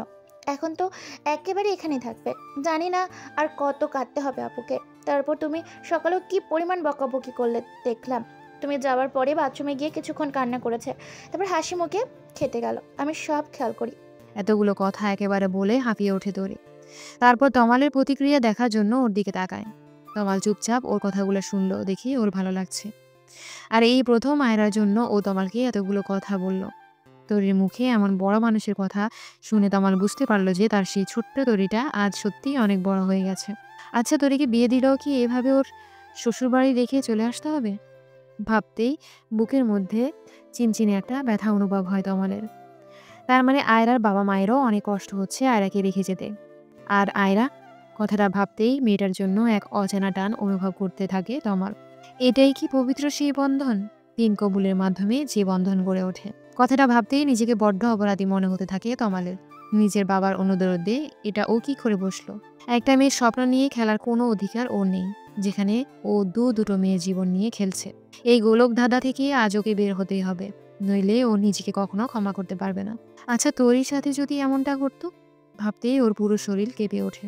তোরি নিজের ভাইয়ের কোনো উত্তর না পেয়ে রুম থেকে চলে যেতে যেতে বলল, আমার আগেই বোঝা উচিত ছিল যে তোমাকে কোনো কথা বলা আর পাহাড়ের সামনে দাঁড়িয়ে কথা বলা একই ব্যাপার। কোনো উত্তর পাওয়া যাবে না, আমাকে কোনো ধমক দাওনি, এটাই তো অনেক।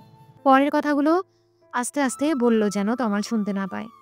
তরি চলে যাওয়ার পরেও তরির বলা কথাগুলো তমালের কানে রেকর্ডের মতো বাজতে লাগলো।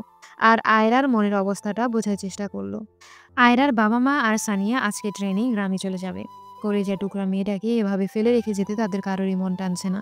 কিন্তু এটাই তো নিয়ম, বিয়ের পর স্বামীর ঘরটাই তো মেয়েদের আসল জায়গা। আর তাছাড়া এখানে সবাই আয়রার আপন। তারপরেও সানিয়া আর ওর মা অনেক কান্না করছে, কিন্তু আয়রা পাথরের মতো শক্ত হয়ে আছে।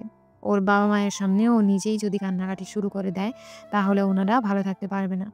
আয়রার বাবা তমালের হাতের উপরে আয়রার হাত দিয়ে বললেন, মেয়েকে বিয়ের সময় জামাইয়ের হাতে তুলে দিতে হয়, কিন্তু আমি আজ দিচ্ছি। শুধু মেয়ের জামাই নয়, আমার নিজের ছেলে হিসেবে।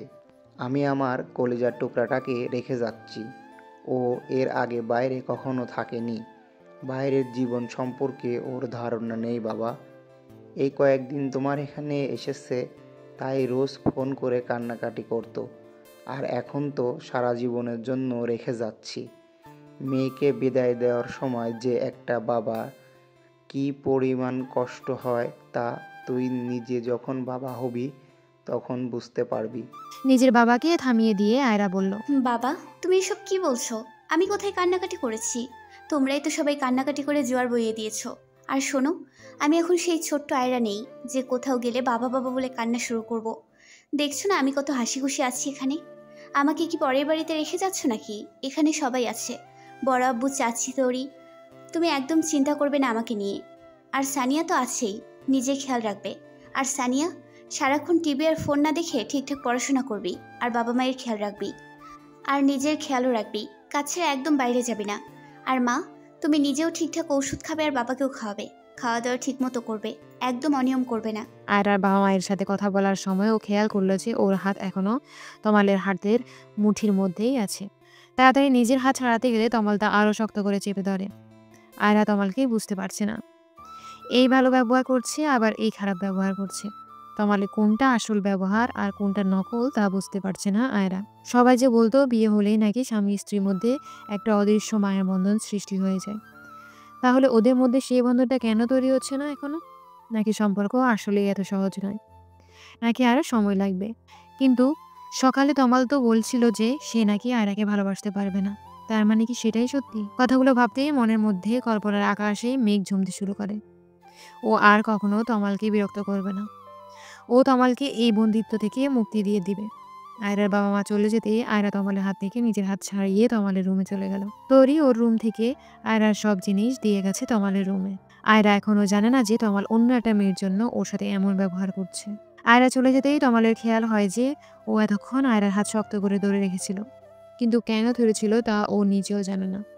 হঠাৎ ওর তরির বলা কথাগুলো মনে পড়তেই দৌড়ে রুমে চলে যায়। আয়রা মাথা নিচু করে বসেছিল।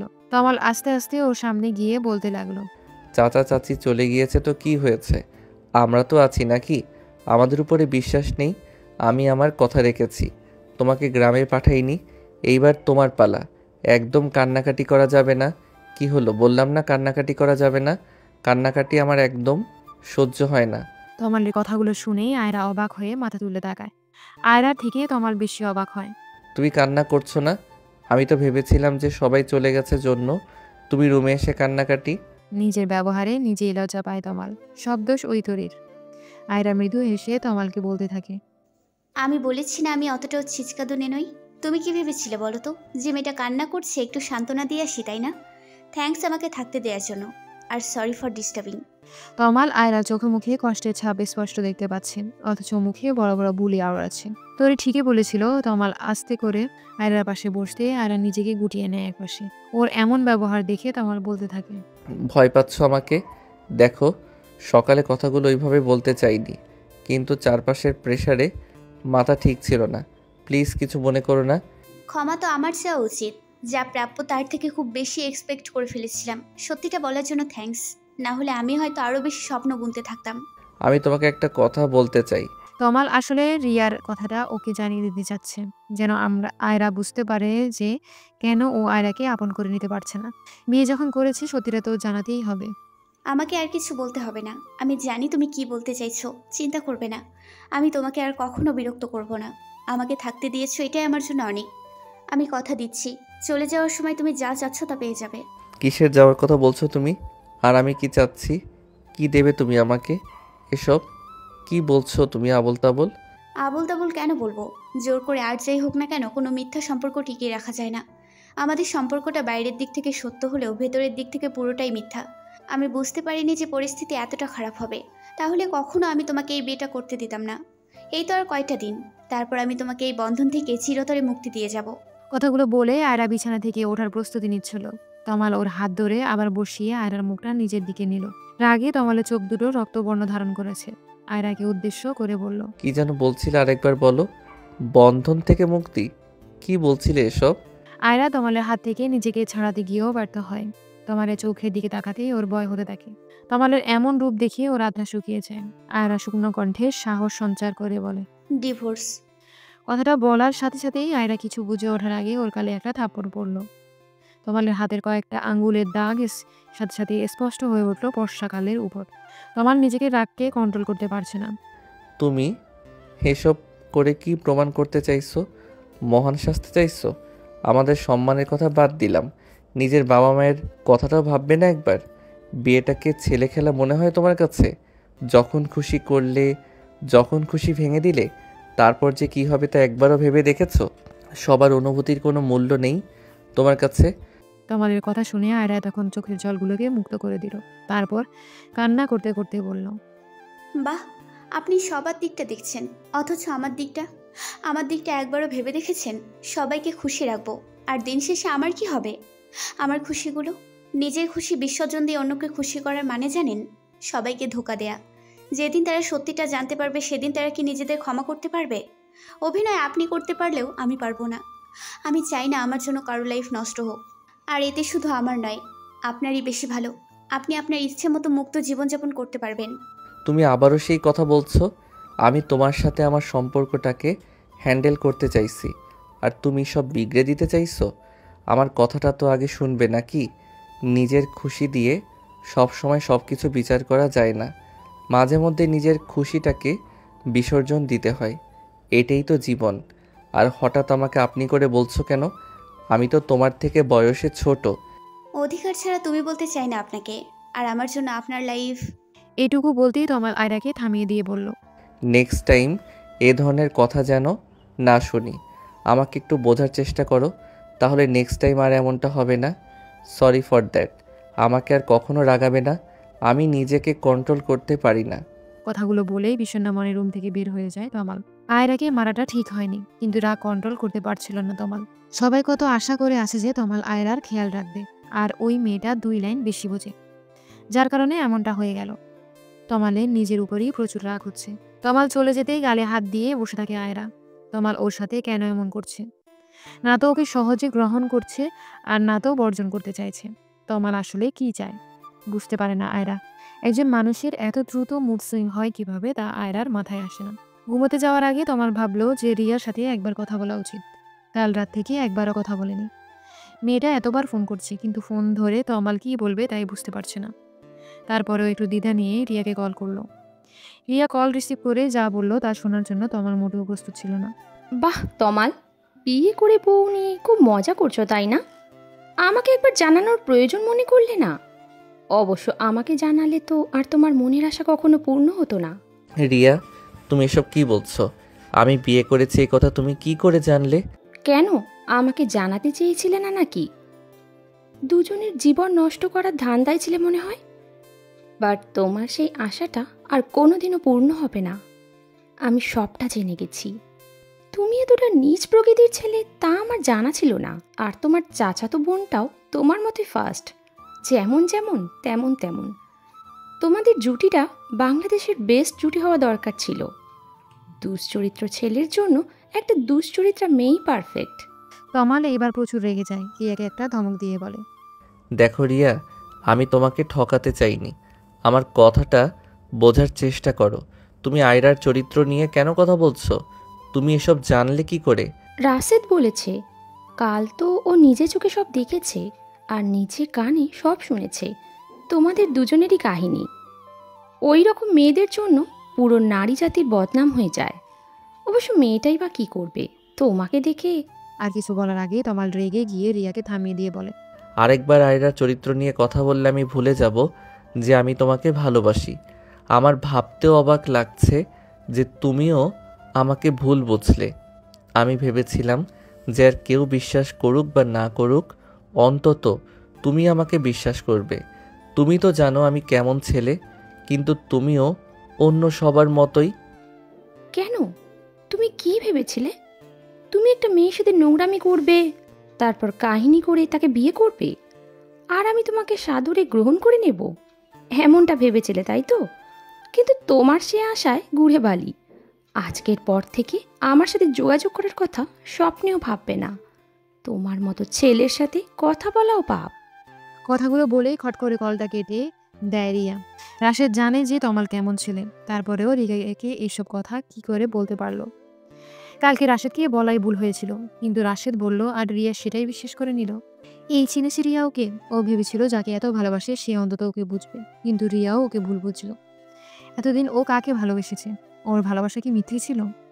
অন্তত আসল ঘটনাটা কি সেটা শুনে তারপর জাজ করতো তমালকে, কিন্তু ও রাশেদের মুখের শোনা কথাটাকেই বেশি গুরুত্ব দিল। রাগটাকে কন্ট্রোল করতে না পেরে হাতের ফোনটাই ছুঁড়ে ফেলে দিল। তা ছাদের উপরে পড়তেই ভেঙে ব্যাটারি আর কভারগুলো ছড়িয়ে ছিটিয়ে পড়লো চারিদিকে। তারপর ভাঙা ফোনটাকে ওখানে ফেলেই রেখে ছাদ থেকে নিজের রুমের দিকে পা বাড়ালো।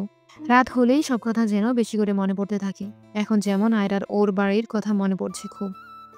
সানিয়ার সাথে করা খুনসুটি, ওর মা বাবার সাথে মজা করা, গ্রামের মুক্ত পরিবেশে ঘুরে বেড়ানো, সব স্মৃতিরা যেন ভিড় করেছে। এসব ভাবতেই চোখের কোণা থেকে কয়েক ফোঁটা জল গড়িয়ে পড়ল। ঘুম যেন আসতেই চাইছে না। তারপর একা রুমে আরো খারাপ লাগছে। অথচ তমালও অনেকক্ষণ হলো কোথায় যেন গেল বের হয়ে। মনে হলো খুব জরুরি কাজ আছে। তমাল রুমে এসে দেখলো যে আয়রা ঘুমিয়ে পড়েছে। রিয়ার সাথে কথা বলে ভীষণ রেগে গেছে। তমাল রুমে এসে আয়রাকে দেখে ওর রাগটা দ্বিগুণ হয়ে গেল। যে মেয়েটার জন্য ওর জীবনে এত সমস্যা সে আরামে ওর বিছানায় ঘুমোচ্ছে, এটা যেন ওর সহ্য হচ্ছে না। তমাল রুমে এসেছে বুঝতে পেরে আয়রা চোখ খুলে বলল, কোথায় ছিলেন এতক্ষণ? কথাটা বলতে না বলতেই তমাল যেন তেলে বেগুনে চলে উঠল। কেন? তোমাকে সেই কৈফিয়ত দিতে হবে নাকি? আমার জীবনটা তছনছ করে দিয়ে নিশ্চিন্তে ঘুমাচ্ছ, আবার আমার কাছেই কৈফিয়ত চাইছো? তোমাকে মানা করেছি না আমার পার্সোনাল লাইফে একদম ইন্টারফেয়ার করবে না? একটা কথা একবার বললে কানে যায় না? তোমার মুখটা দেখলেই আমার রাগে গা জ্বালা করে। নিজের ওই মুখটা আমার থেকে লুকিয়ে রাখার চেষ্টা করবে। আমি যতক্ষণ রুমে থাকি ততক্ষণ আমার আশেপাশে থাকবে না বেশি। তোমাকে দেখলেই আমার সব কিছু এলোমেলো হয়ে যায়। কথাগুলো বলেই তমাল ব্যালকনিতে চলে গেল। আয়রা বোবার মতো ওর দিকে তাকিয়ে আছে। ও তো শুধু জানতে চেয়েছিল যে এতক্ষণ কোথায় ছিল। এটা জানতে চাওয়াটা কি খুব বড় অপরাধ? আয়রার নিজেরও প্রচুর রাগ। এখানে আসার পর থেকে সবসময় রাগের আগুনটাকে ছাইচাপা দিয়ে রেখেছিল, কিন্তু এখন আর যেন তা চাপা থাকতে চাইছে না। তারপরেও আয়রা অনেক কষ্টে নিজেকে কন্ট্রোল করার চেষ্টা করে চোখ বন্ধ করে শুয়ে পড়ল। একটু পরেই তমাল এসে ওর পাশে শুয়ে পড়ল। আয়রা আর একটা কথাও বলছে না। তমাল আয়রাকে বকা দেওয়ার পর নিজেই আবার অনুতপ্ত হয়। রিয়ার রাগগুলো সব আয়রার উপর ছাপিয়ে দিয়ে যেন ওর রাগটা অনেকটা কমে গেছে। তাই আয়রার সাথে কিছুটা স্বাভাবিক হওয়ার জন্য বলল, তোমাকে আমি আবারও বলছি, আমার রাগ হয়ে এমন কোনো কাজ করবে না। আমি নিজের রাগটাকে কন্ট্রোল করতে পারি না। তারপরও এটুকু বলেই থেমে যায় তমাল, কারণ এখন আয়রা এমন কিছুই করেনি যার কারণে ও আয়রাকে এত কথা শোনালো। তমালের এই স্বাভাবিক আচরণে আয়রা রাগটা কমার বদলে আরো বেড়ে গেল। ও তমালের দিকে ঘুরে বলতে লাগলো, আমাকে আপনার কি মনে হয় বলুন তো? একটা পুতুল? আমাকে করুণা করে বিয়ে করেছেন, থাকতে দিচ্ছেন, তাই বলে কি আমি আপনার কেনা গোলাম হয়ে গেছি? যখন ইচ্ছে হবে ভালো ব্যবহার করবেন, যখন ইচ্ছে হবে খারাপ ব্যবহার করবেন। আমি কি মানুষ না নাকি? দুঃখ কষ্ট আমারও আছে। আপনি বারবার আপনার জীবন তছনছ করার কথা বলছেন। আচ্ছা, আমি আপনার কি তছনছ করেছি বলতে পারবেন? আমি আপনার পরিবার থেকে আপনাকে আলাদা করে দিয়েছি, নাকি আপনার... এটুকু বলতেই তমাল নিজের রাগকে কন্ট্রোল করে বলল, তুমি এখনো বুঝতে পারছো না তুমি কি তছনছ করেছো, নাকি না বোঝার নাটক করছো? আমি রিয়াকে ভালোবাসতাম, শুনেছো এবার? আমি শুধু রিয়াকেই বিয়ে করতে চেয়েছিলাম, কিন্তু শুধুমাত্র তোমার জন্য রিয়াও আমাকে ভুল বুঝলো। অন্য সবাই আমাকে ভুল বুঝেছে। এতে আমি যতটা না কষ্ট পেয়েছি তার চেয়ে 1000 গুণ বেশি কষ্ট পেয়েছি আমি রিয়ার ব্যবহারে। ও আমাকে ভুল বুঝেছে। বুঝতে পারছো তুমি ব্যাপারটা? আয়রা তমালের মুখে রিয়ার নাম শুনে যেন আকাশ থেকে পড়ল। ওর বুকের ভেতরটা যেন দুমড়ে মুচড়ে যাচ্ছে। তমাল ওকে পছন্দ করে না সেটাও মেনে নিয়েছিল, কিন্তু অন্য একটা মেয়ের জন্য ও আয়রাকে এতগুলো কথা শোনাচ্ছে এটাও কিছুতেই মেনে নিতে পারছে না। ওর মন চাইছে এক্ষুনি ছুটে গ্রামে চলে যেতে। যা হওয়ার হবে। ওখানে রিমন্ত বাইরে গেলে শুধু বিরক্ত করে, কিন্তু এখানে ঘরের মধ্যেই ও যে মানসিক চাপের শিকার হচ্ছে। না পারছে কাউকে বলতে, আর না পারছে এসব আর সহ্য করতে। রুমের বাইরে ওর চাচির কালো মুখ সহ্য করে, আবার রুমের ভেতরে তমালের তিক্ততা ও আর নিতে পারছে না। আমাকে মাফ করবেন যে আমি না জেনে শুনে আপনার ভালোবাসার মাঝে ফাটল ধরিয়েছি। আমি না থাকলেই যদি আপনার সব সমস্যার সমাধান হয়ে যায়, তাহলে আমি আর সেটা বাড়াতে চাই না। আপনি কালকে যদি একবার আমাকে এই কথাটা জানাতেন যে আপনি অন্য কাউকে ভালোবাসেন, তাহলে আমি কখনোই আপনাকে বিয়ে করার জন্য রাজি হতাম না। আর বড় আব্বুর কথা রাখতে না হলে তো আমি... এটুকু বলেই থেমে যায় আয়রা। ওর দু চোখ ভর্তি তমালের জন্য ঘৃণা জমে ওঠে। একটা মানুষকে এতটা বহুরূপী কেন হতে হবে? আজকে ওর বাবা মায়ের ছাদে গ্রামে যেতে দিতে পারলেই হতো, তাহলে এত কথা শুনতে হতো না আয়রাকে। এর মধ্যে তুমি আবার বাবাকে কেন টেনে আনছো? আয়রা এখন কি করে বলবে যে তমালের বাবাই আয়রাকেও জোর করেছিল তমালকে বিয়ে করার জন্য? কারণ আয়রার পেছনে সবাই যেভাবে লেগে আছে তাতে উনি ভয়ে ছিল যে এখানেও যখন এত বাজেভাবে ওর বিয়েটা ভাঙলো, তার মানে যেখানেই যাক কেউ একজন আছে যে ওর ক্ষতি চায়। আর এই কারণে আয়রাকে গ্রামে পাঠাতে সাহস পায়নি। হয়তো ওখানে ওর জন্য নতুন কোনো বিপদ অপেক্ষা করছে। কি হলো, এখন কিছু বলছো না কেন? হ্যাঁ, বরাবর কথাতেই আমি আপনাকে বিয়ে করেছি, কারণ তিনি আমাকে কোনো বিপদের মুখে ঠেলে দিতে চাচ্ছিলেন না। বাহ, আমার বাবাকে তো ভালোই হাত করে নিয়েছো। তোমাকে বিপদ থেকে উদ্ধার করতে নিজের ছেলেটাকে জাহান্নামের দিকে ঠেলে দিলেন। আরে ভাই, কেন ভালো ছেলে দেখে তোমাকে বিয়ে দিলেই তো। এটুকু বলেই তমাল থেমে গেল। পরেরটুকু কেন বললেন না? কে বিয়ে করতো আমাকে?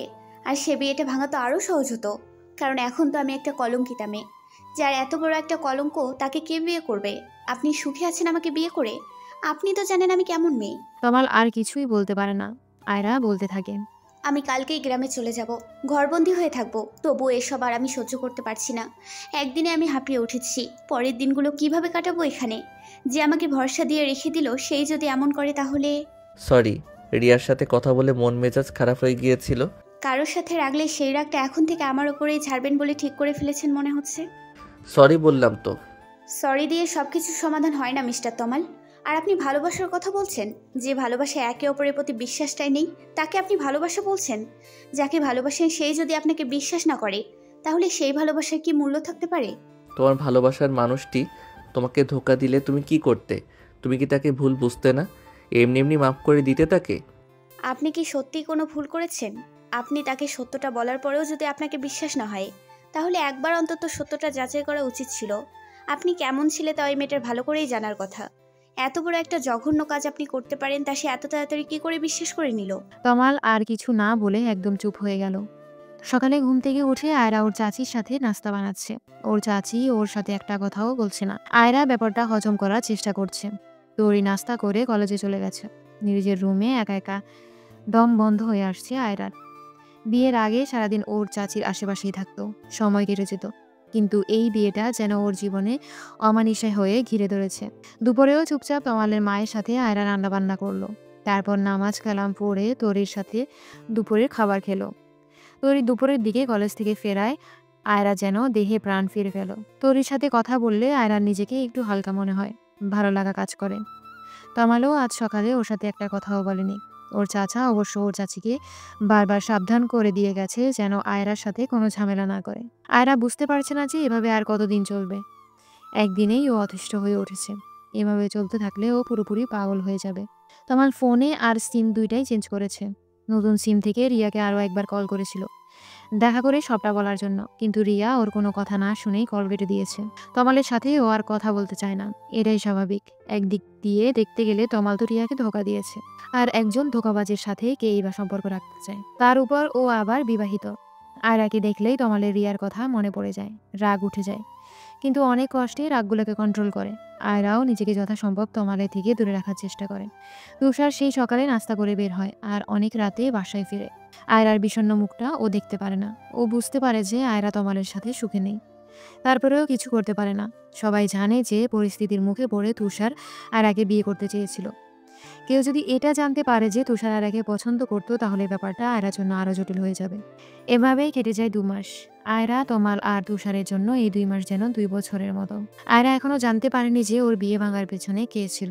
এর মধ্যে তমালকে একবার জিজ্ঞেস করেছিল, ও কিছুই জানায়নি। রিয়া বিয়ে করে নিয়েছে, স্বামীর সাথে প্রতিদিন ছবি আপলোড দেয়, যা তমালকে আরও জ্বালিয়ে পুড়িয়ে শেষ করে দিচ্ছে। রিয়ার সাথে কথা বলার পর থেকে তমাল আর রাশেদের সাথে কথা বলেনি। আজ কি মনে করে রাশেদের অফিসে চলে গেল দেখা করতে। তমালকে দেখি রাশেদ হাসি মুখে বলল, কি ব্যাপার, বিবাহিত জীবন কেমন যাচ্ছে? তমাল রাশেদের সামনের চেয়ারে বসে কোমল সুরে বলল, তুই এমনটা কেন করলি? কেন মিথ্যা বললি? কারণ আমি রিয়াকে ভালোবাসতাম। আমার আর রিয়ার মাঝখানে তুই চলে এসেছিলি। আমি প্রপোজ করার আগেই তুই ওকে প্রপোজ করে দিস, আর রিয়াও রাজি হয়ে যায়। এর আগে অনেক চেষ্টা করেছি তোদের ব্রেকআপ করানোর জন্য, কিন্তু পারিনি। এইবার এমন জাল দিলাম, সাপও মরল আর লাঠিও ভাঙল না। শুধু রিয়াকেই নয়, সবাইকে মিথ্যাটা আমিই বলেছিলাম। চালটা যে এভাবে কাজে লেগে যাবে বুঝতেই পারিনি। তুই রিয়াকে পাওয়ার আর কোনো সুযোগই রাখলাম না। এখন রিয়া সত্যিটা জেনেও কোনো লাভ নেই। তুই বিবাহিত আর রিয়াও। আমি রিয়াকে পাইনি, তোকেও পেতে দিলাম না। ওর কথা শুনে তমালের প্রচণ্ড রাগ হতে লাগলো। যাকে ও নিজের ভাইয়ের মতো ভাবে সেও ওকে এতটা ঘৃণা করে। ও কখনো কল্পনাও করতে পারেনি যে রাশেদ রিয়ার জন্য ওর সাথে এমনটা করবে। তার মানে এসবের পেছনে রাশেদ ছিল। ওর আর রিয়ার কারণে আয়রার জীবনটা নষ্ট হয়ে গেল। আর ও নিজের জীবনের জন্য আয়রাকেই দোষারোপ করে যাচ্ছিল। আয়রা সত্যিটা জানতে পারলে কি ওকে ক্ষমা করবে? কিন্তু এতে তো ওর কোনো হাত নেই। রাশেদের কথা শুনে খেপে গিয়ে তমাল ওকে মারার জন্য হাত তুলল, কিন্তু রাশেদ তমালের হাতটা খপ করে ধরে ফেলল। তারপর আস্তে আস্তে ওর কানের কাছে মুখ নিয়ে বলল, আমাকে মারলেই কি সবকিছু ঠিক হয়ে যাবে? রিয়াকে তো আর পাবি না। তবে যাকে পেয়েছিস সে তো রিয়ার চেয়ে সুন্দরী। তোর ভাগ্য খুলে দিয়েছি আমি। ওরকম রূপবতী বউ কয়জনের কপালে জড়িয়ে বল? তমাল নিজের রাগটাকে কন্ট্রোল করে বলল, আয়রার সম্পর্কের একটা কথা বলবি না। তোর মতো মানুষের মুখে ওর মতো নিষ্পাপ মেয়ের নাম মানায় না। রাশেদ মুচকি এসে বলল, বাহ, বউকে অনেক ভালোবাসিস মনে হচ্ছে। তাহলে তো রিয়ার কথা এতদিনে ভুলে যাওয়ার কথা। আমি তো ভাবলাম যে আমাকে থ্যাঙ্কস দিতে এসেছিস। ওপ সরি, তুই তো এর আগে জানতেই না যে এসব কিছুর পেছনে আমিই ছিলাম। এখন সত্যিটা লুকিয়ে কোনো লাভ নেই, তাই বলে দিলাম। আমার যে কি আনন্দ লাগছে। তুই আমাকে কখনো বন্ধু ভাবিসনি, তাই না? ভাবতাম, তবে রিয়ার সাথে রিলেশনের আগে সবচেয়ে কাছের মানুষ ভাবতাম তোকে, নিজের ভাইয়ের মতো। কিন্তু রিয়াকে যখন প্রপোজ করলি তখন থেকে তুই আমার শত্রু হয়ে উঠেছিলি। আর তোর চাচাতো বোনের বিয়েতে আমাকে জড়িয়ে বড় ভুল করেছিলি। তাদের তোর সম্পর্কে মিথ্যাগুলো আমিই বলেছিলাম। তারা বিশ্বাস না করে কোথায় যাবে? কলটা তো তোর নাম্বার থেকেই করেছিলাম। তোর বাবা কি এমনি এমনি তোর সাথে আয়রার বিয়ে দিতে চাইছিল? কারণ তিনি তো এটাই জানেন যে কলটা তুই করেছিলি। বলেই আবার হাসতে লাগলো রাশেদ। তমাল রাগে কথা বলার শক্তিটাও যেন হারিয়ে ফেলেছে। নিজের হাতটা মুঠো করে জোরে করে রাশেদের টেবিলে মারতেই টেবিলের উপরের কাঁচটা টুকরো হয়ে গেল। আর তমালের হাতের মধ্যেও কাঁচ কয়েক টুকরো বিঁধে গেল। ওই অবস্থাতেই তমাল রাশেদের অফিস থেকে বের হয়ে এলো আর শেষ একটা কথাই বলল, কাজটা তুই মোটেও ঠিক করিসনি রাশেদ। এই পাপের শাস্তি তোকে পেতেই হবে। এতগুলো জীবন নষ্ট করে তুই কখনো সুখী হতে পারবি না। কাজটা না হয় আমিই পাল্টে নেব, কিন্তু তোর জীবনটা তো আর পাল্টাতে পারবি না। রাশেদের ওখান থেকে বের হয়েই তমাল হাতের ব্যান্ডেজ করে বাসায় চলে গেল। আয়রা খাওয়া দাওয়া শেষে একটু শুয়েছিল। তোরই কোচিংয়ে গিয়েছে। তমালের মা নিজের রুমে শুয়ে আছেন। তুষার বাসায় নেই। কলিং বেলের আওয়াজে ঘুম ভেঙে গেল আয়রার। এই সময়টাতে সাধারণত কেউ আসে না। ঘুম ঘুম চোখে আয়রা দরজা খুলেই অবাক হয়ে গেল। তমালের ডান হাতে ব্যান্ডেজ দেখে আরও অবাক হয়ে গেল। আয়রা দরজা বন্ধ করে অস্থির হয়ে বলল, হাতে কি হয়েছে? আর এত তাড়াতাড়ি ফিরলেন যে, কিছু হয়েছে? তমাল রুমে ঢুকে ঢুকতে বলল, আগে রুমে যেতে দেবে নাকি এখানে জেরা করতে থাকবে? তমালের এই কথা শুনে আয়রা একদম চুপ হয়ে গেল। তমাল ঠিক করে নিয়েছে আজ থেকে আয়রার সাথে আর কখনো খারাপ ব্যবহার করবে না। রিয়া যদি বিয়ে করে নিয়ে ভালো থাকতে পারে, ও কেন পারবে না? এখানে রিয়ার যেমন কোনো দোষ নেই, তেমনি আয়রা বা তমালেরও তো কোনো দোষ নেই। তাহলে কেন শুধু শুধু আয়রাকে কষ্ট দিবে? ও নিজের জন্য আয়রার জীবনটা নষ্ট হতে দেবে না। রুমে ঢুকে নিজের মেজাজটাকে একটু ঠান্ডা করে আয়রাকে উদ্দেশ্য করে বলল, এক গ্লাস ঠান্ডা পানি দিতে পারবে? খুব পিপাসা পেয়েছে। তমাল এই প্রথম নিজ থেকে আয়রার কাছে কিছু চাইলো। আয়রা খুশি মনে দৌড়ে চলে গেল ফানি আনতে। ফানি এনে তমালকে দিতেই ও বলল, থ্যাঙ্কস। আয়রা অবাক হয়ে বলল, কেন? আমার জীবনে আসার জন্য। তমালের কথাটা শুনে আয়রা যেন নিজের কানকে বিশ্বাস করতে পারছিল না। অবাকে চরম সীমায় পৌঁছে গেল ও। নিজের কপালে হাত দিয়ে দেখতে লাগলো যে ও কোনো ঘোরের মধ্যে আছে কিনা, ও অসুস্থ কিনা। কিন্তু ও পুরোপুরি ঠিক আছে বুঝতে পেরে ধপ করে বিছানার উপর বসে পড়ল। তারপর উঠে গিয়ে তমালের কপালে হাত দিয়ে দেখলো যে ও সুস্থ আছে কিনা। তারপর অবাক হয়ে বলল, আপনি কি অসুস্থ নাকি মাথায় আঘাত লেগেছে? ড্রিঙ্কস করেনি তো? কি হয়েছে আপনার? আপনি ঠিক আছেন তো? তমাল আয়রাকে এই প্রথম নিজের বুকে টেনে নিল। তুমি এত অস্থির কেন হচ্ছ? আমি ঠিক আছি। আমি সজ্ঞানে এই কথাটা বলেছি। সত্যি আমি ধন্য যে তোমার মতো কাউকে আমার জীবনে পেয়েছি। আমার জন্য তোমার অনেক কষ্ট কেটেছে এই কয়দিন। আমি আর তোমাকে কষ্ট দিতে চাই না। তমালের হৃদস্পন্দন স্পষ্ট শুনতে পাচ্ছে আয়রা। খুশিতে যেন আত্মহারা হয়ে গেছে ও। চোখের কোণ বেয়ে এক ফোঁটা সুখের নোনা জল গড়িয়ে পড়ল। তবে তমালের এই আকস্মিক পরিবর্তনে কিছুটা ভয়ও আছে আয়রা। তমাল কি সত্যি রিয়াকে ভুলে ওকে আপন করে নিয়েছে, নাকি ওর মুড সুইং এর জন্য এমনটা করেছে? দেখা যাবে। এখন নিজেই বুকে টেনে নিচ্ছে, একটু পরেই আবার ওকে ছুঁড়ে ফেলে দিবে। এসব কথা মনে হতেই তমালের বুক থেকে যেন ছিটকে পড়লো আয়রা। আয়রার এমন করায় তমালের হাতে আঘাত লাগলো আর ও ব্যথা পেয়ে পড়ল। কি করছো? হাতে লাগছে তো। আয়রা তমালের হাতটা নিজের হাতের মুঠির মধ্যে নিয়ে বলল, সরি, আমি বুঝতে পারিনি। আসলে আপনার এমন ব্যবহার দেখে আমি নিজেকে সামলাতে পারিনি। তমাল মুচকি হেসে বলল, হাতে কি হয়েছে তা শুনবে না? নাকি আমার কোনো কিছু নিয়ে তোমার কোনো মাথা ব্যথাই নেই?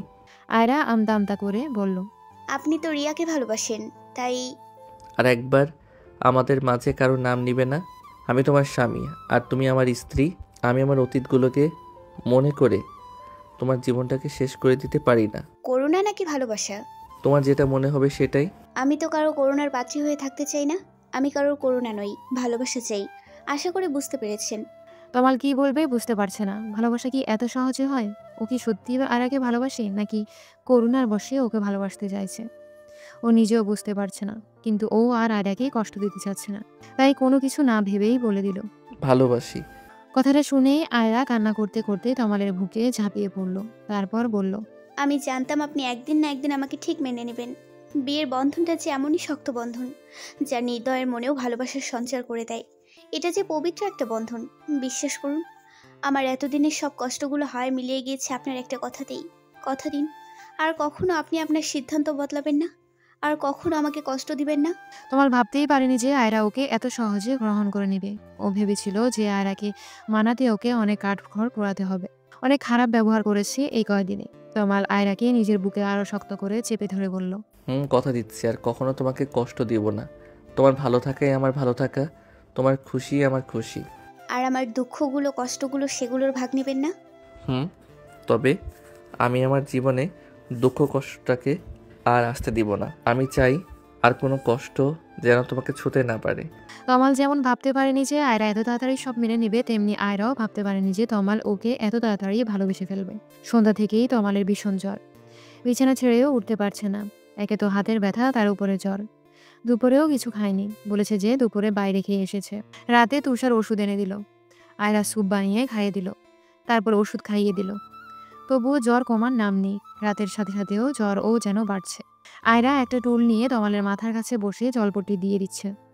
যতক্ষণ জলপট্টি দিচ্ছে ততক্ষণ একটু নীরব থাকে তমাল। জলপট্টি দেওয়া বন্ধ করলেই তমাল ছটফট করতে থাকে। আয়রা নিজের ঘুম বাদ দিয়ে তমালের কপালে জলপট্টি দিয়ে যাচ্ছে। বারবার ঘুমে ঢুলে পড়ছে আয়রা, তারপরও রাত জেগে তমালের সেবা করে যাচ্ছে। জ্বরে তমালের যেন কোনো হুঁশ নেই, মরার মতো পড়ে আছে। মাঝরাতের দিকে তমালের হুঁশ ফিরে। জ্বরটা কিছুটা কমেছে, তবে শরীরটা ভীষণ দুর্বল। উঠে বসার মতো শক্তিটুকুও যেন নেই। ও দেখে যে ওর পাশেই বিছানার উপর হাতের উপর মাথাটা দিয়ে ঘুমিয়ে আছে আয়রা। আয়রার মুখটা আজ ভালো করে খেয়াল করে তমাল। কি যেন এক মায়ায় আচ্ছন্ন হয়ে আছে আয়রার মুখটা, যা তমালকে বারবার আকর্ষণ করছে। এতদিন এই মায়ায় কেন পড়েনি তমাল? নাকি প্রতিদিন আয়রাকে কখনো ভালো করে দেখিয়েনি? তমাল বিছানা থেকে নামতে গিয়ে আবার বিছানার উপর বসে পড়ে। শরীরটা যেন উঠতে সায় দিচ্ছে না। আয়রাকে ডাকতে গিয়েও ডাকলো না তমাল। পুরোপুরি হুঁশ না থাকলেও তমাল এটা বুঝতে পেরেছে যে আয়রা নিজের ঘুম বাদ দিয়ে সারা রাত ওর সেবা করেছে। আয়রার কপালের উপর থেকে চুলগুলো সরাতেই তমালের হাতের স্পর্শ পেয়ে ঘুম ভেঙে যায় আয়রার। আয়রা এক লাফে টুল থেকে উঠে পড়ে। তারপর তমালের সামনে গিয়ে ওর কপালে হাত দিয়ে দেখে যে ওর জ্বর অনেকটা কমে গেছে। তমাল হেসে ফেলে, তারপর বলে, আমি ঠিক আছি। বিছানায় শোয়া বাদ দিয়ে তুমি টুলের উপরে কেন ঘুমাচ্ছিলে? আয়রা তমালের কপাল থেকে হাত সরিয়ে নিয়ে বলতে থাকে, না মানে কখন ঘুমিয়ে পড়েছি বুঝতে পারিনি। আপনার এখন কেমন লাগছে? বিছানা থেকে উঠলেন কেন? আমার এখন একটু ভালো লাগছে। বউয়ের সেবায় স্বামী সুস্থ না হয়ে পারে? আমি তো ভাবলাম যে ভয়ে তুমি আমার পাশে ঘুমাওনি। আমার জ্বরটা যদি তোমারও হয়ে যায়। বলেই আবার হাসতে থাকে তমাল। আয়রা লাজুক একটা হাসি দিয়ে বলে, জ্বর কি ছোঁয়াচে রোগ নাকি যে আপনার পাশে থাকলে আমারও হয়ে যাবে? আর সেই ভয় থাকলে রাত জেগে কি আর আপনার সেবা করতাম নাকি? জ্বর হলে কি মানুষ মারা যায় নাকি? সামান্য জ্বরেই যদি তুমি এত সেবা যত্ন করো, তাহলে বড় কোনো অসুখ হলে তো আর সেবা করতে চাইবে না। সব সেবা এখনই দিয়ে দিবে মনে হচ্ছে। আপনি এত রাতে বিছানা থেকে উঠেছেন কেন? দেখেছো, তোমার সাথে কথা বলতে গিয়ে বাথরুমে যাওয়ার কথাও ভুলে গেছি। এই সাহায্যটা আশা করি করবে। চলুন, আমি নিয়ে যাচ্ছি। বলেই আয়রা তমালের হাতটা ধরে বাথরুমের ভিতরে নিয়ে যায়। তারপর ও বের হয়ে আসে আর ভাবতে থাকে যে তমাল সত্যি একা যেতে পারছিল না, নাকি ইচ্ছে করে ওকে নিয়ে যেতে বলল। তমাল বাথরুম থেকে বের হওয়ার পর আয়রা আবার ওর হাত ধরে বিছানা পর্যন্ত নিয়ে আসে। তারপর বিছানায় শুয়ে তমাল পেটে হাত দিয়ে বলতে থাকে, জ্বর তো চলে গেছে, কিন্তু পেটের মধ্যে যে ইঁদুর ছুঁচোগুলো দৌড়াচ্ছে সেগুলো তাড়াতে পারলে আরও ভালো হতো, কিন্তু এত রাতে কাউকে বিরক্ত করতে চাচ্ছিলাম না। কথাটা বলে তমাল আয়রার দিকে তাকায়। আয়রা তমালের কথার মানে বুঝতে পেরে বলে, আপনি কিছুক্ষণ অপেক্ষা করুন, আমি আসছি। বলে আয়রা রুম থেকে বের হয়ে যায়। তমাল আয়রাকে উদ্দেশ্য করে বলল, দেখো ফ্রিজে যা থাকে তাই নিয়ে আসো, একটা কিছু হলেই চলবে। আয়রা ফ্রিজ খুলে দেখে যে ঠান্ডা ভাত আর তরকারি আছে, আর বাকি যা আছে সব ঠান্ডা। এত রাতে এগুলো গরম করার চাইতে গরম কিছু রান্না করাই ভালো। আয়রা রান্নাঘরের দরজাটা বন্ধ করে নেয়, যেন কারোর কোনো অসুবিধা না হয়। এত রাতে সবাই ঘুমাচ্ছে। তারপর নুডলস সিদ্ধ করে ফ্রিজ থেকে আগে থেকে কেটে রাখা পেঁয়াজ মরিচ দিয়ে আর ডিম দিয়ে নুডলসটা রান্না করে তমালের জন্য নিয়ে যায়। আয়রা রান্নাঘর থেকে বের হতেই দেখতে পায় যে তুষার ফ্রিজ থেকে ঠান্ডা পানি বের করে খাচ্ছে। দুজনকে দেখে চমকে যায়। তারপর তুষার আয়রার দিকে এগিয়ে গিয়ে বলে, এত রাত্রে তুমি রান্নাঘরে কি করছো আপু?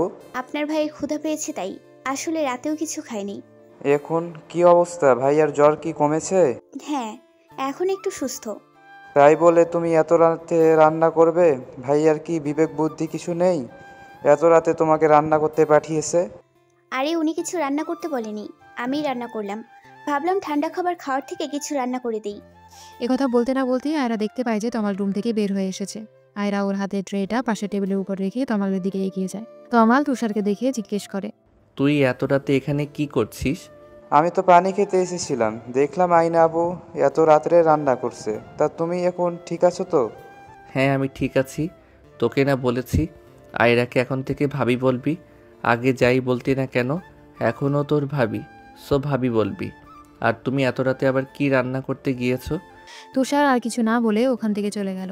আয়রা তমালকে ধরে রুমে নিয়ে যেতে যেতে বলল, আপনি আবার বিছানা থেকে নেমেছেন কেন? আমি তো যাচ্ছি। আমি কি তোমাকে রান্না করতে বলেছি নাকি? আচ্ছা, কথা না বলে চুপচাপ এখানে বসুন, আমি খাবারটা নিয়ে আসি। তারপর নুডলস এনে চামচ দিয়ে তমালকে খাইয়ে দিতে লাগলো আয়রা। তমাল চামচটা আয়রার মুখের দিকে দিয়ে বলল, আমার বউয়ের হাতের রান্না যে এত সুস্বাদু তা তো আগে জানতাম না। আগে কি আমাকে বউ ভেবেছেন? আমাকে তো শুধুমাত্র একটা সমস্যা মনে করেছেন, আর সমস্যা মানেই তো বিরক্তিকর জিনিস। ওকে, নেক্সট টাইম আমার বউকে বউ হিসেবেই দেখবো আর তার সব দিকে খেয়াল রাখবো। এখন এটাই যে আমার দায়িত্ব। এতদিন তো কোনো অন্ধকারে ডুবেছিলাম, আজ আলোর দিশা খুঁজে পেয়েছি। সেই আলোয় আমি আমাদের বাকি জীবনটা আলোকিত করে নিতে চাই।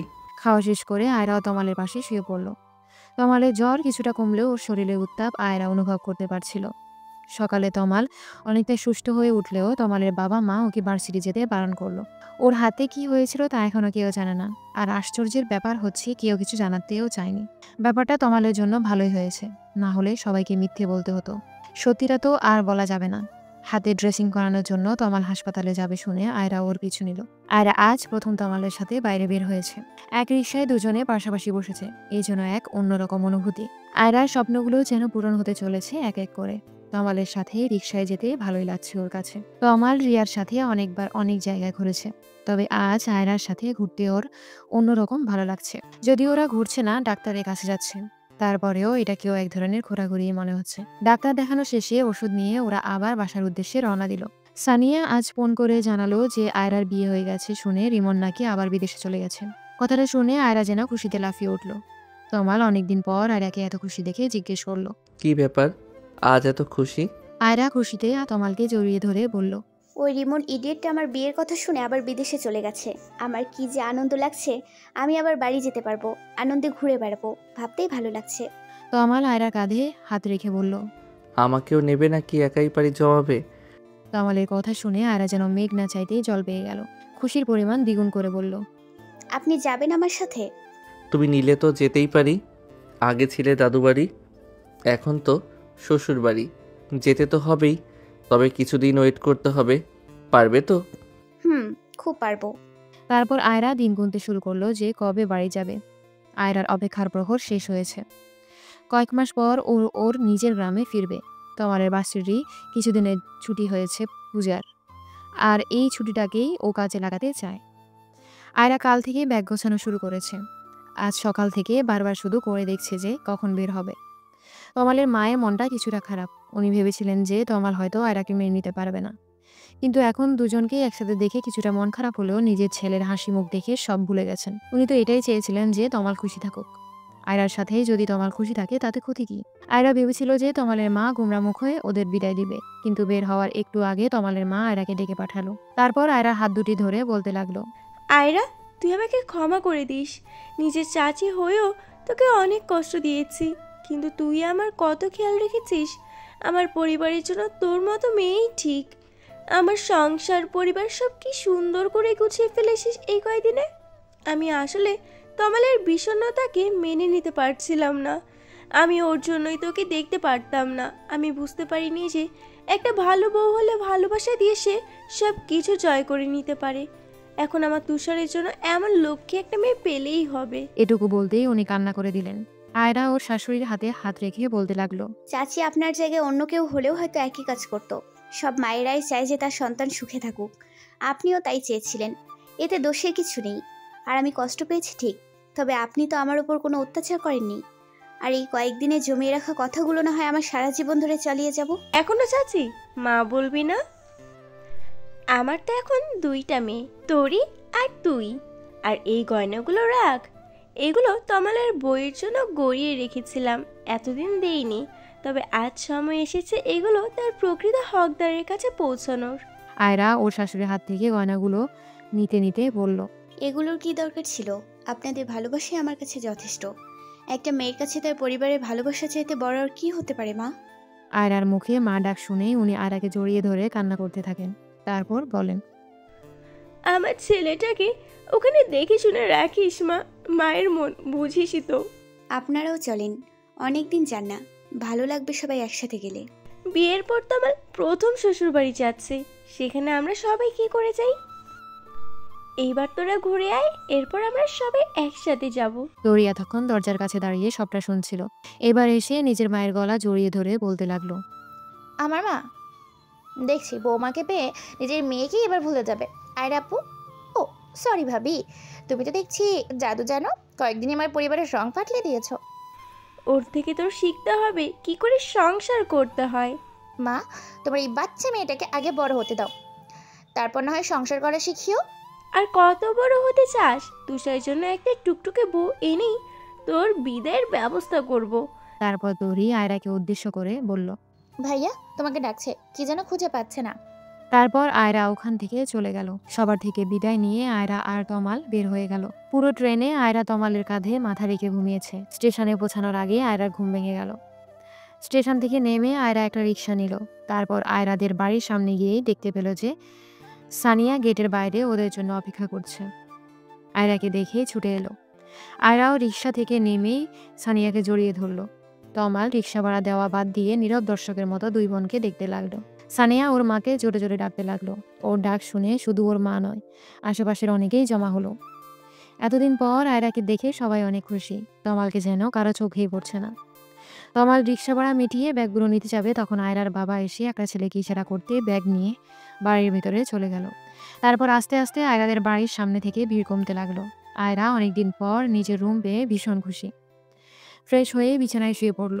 খাওয়া দাওয়ার পর আয়রা সানিয়ার সাথে গ্রাম দেখতে বেরিয়ে পড়ল। তমাল অনেক ক্লান্ত ছিল, তাই শুয়ে পড়ল। সন্ধ্যা হয়ে গেছে, তবুও আয়রাদের ফেরার নাম নেই, তাই তমাল ওদের খুঁজতে বেরিয়ে পড়ল। কিন্তু ও গ্রামে তেমন কিছু ছিল না, কোথায় বা ওদের খুঁজবে। সানিয়া আর আয়রা বাড়ি ফিরে আসলেও যে ওদের খুঁজতে বেরিয়েছে সেই তমালের আর খোঁজ নেই। ফোনটাও রেখে গিয়েছে। সন্ধ্যা কেটে রাত হয়ে যাচ্ছে, তবুও তমালের ফেরার নাম নেই। আয়রা ভীষণ চিন্তায় পড়ে গেল। এদিকে তমালের মা ফোন দিচ্ছে বারবার। আয়রা কি বলবে বুঝতে পারছে না। সবাই খুব চিন্তা করছে। আয়রার বাবা লোক পাঠিয়েছে তমালকে খোঁজার জন্য, নিজেও খুঁজতে বেরিয়েছে। রাত কিছুটা গভীর হয়ে গেছে। আয়রার কান্নাগুলোকে চেপে রেখে তমালের ফেরার অপেক্ষায় আছে। এমন সময় আয়রার বাবা তমালকে নিয়ে আসলো। তমালের মাথায় কেউ একজন লাঠি দিয়ে আঘাত করেছে পেছন থেকে। সেই একজন আর কেউ নয়, চেয়ারম্যানের ছেলে রিমন। তার মানে ও বিদেশে যায়নি, সবাইকে মিথ্যে বলেছিল যেন আয়রা গ্রামে আসে। তমালের মাথায় ব্যান্ডেজ দেখে আয়রা ছুটে যায় ওর কাছে। তারপর কান্না করতে করতে বলে, আপনি একা কেন বের হয়েছিলেন? কালকে আমরা ফিরে যাব, আর আপনাকে এখানে আসতে দিব না। তমাল রুমে গিয়ে আয়রাকে শান্ত করে বলল, আরে কিছুই হয়নি, আমি ঠিক আছি এখন। তুমি চিন্তা করবে বলে তোমাকে জানাতে বারণ করেছিলাম। হাসপাতালে গিয়ে কান্নাকাটি শুরু করতে, আর ওই রিমনের ভয়ে তোমাকে ফিরে যেতে হবে না। আমি পুলিশে খবর দিয়েছি, ওরা ওর ব্যবস্থা করবে।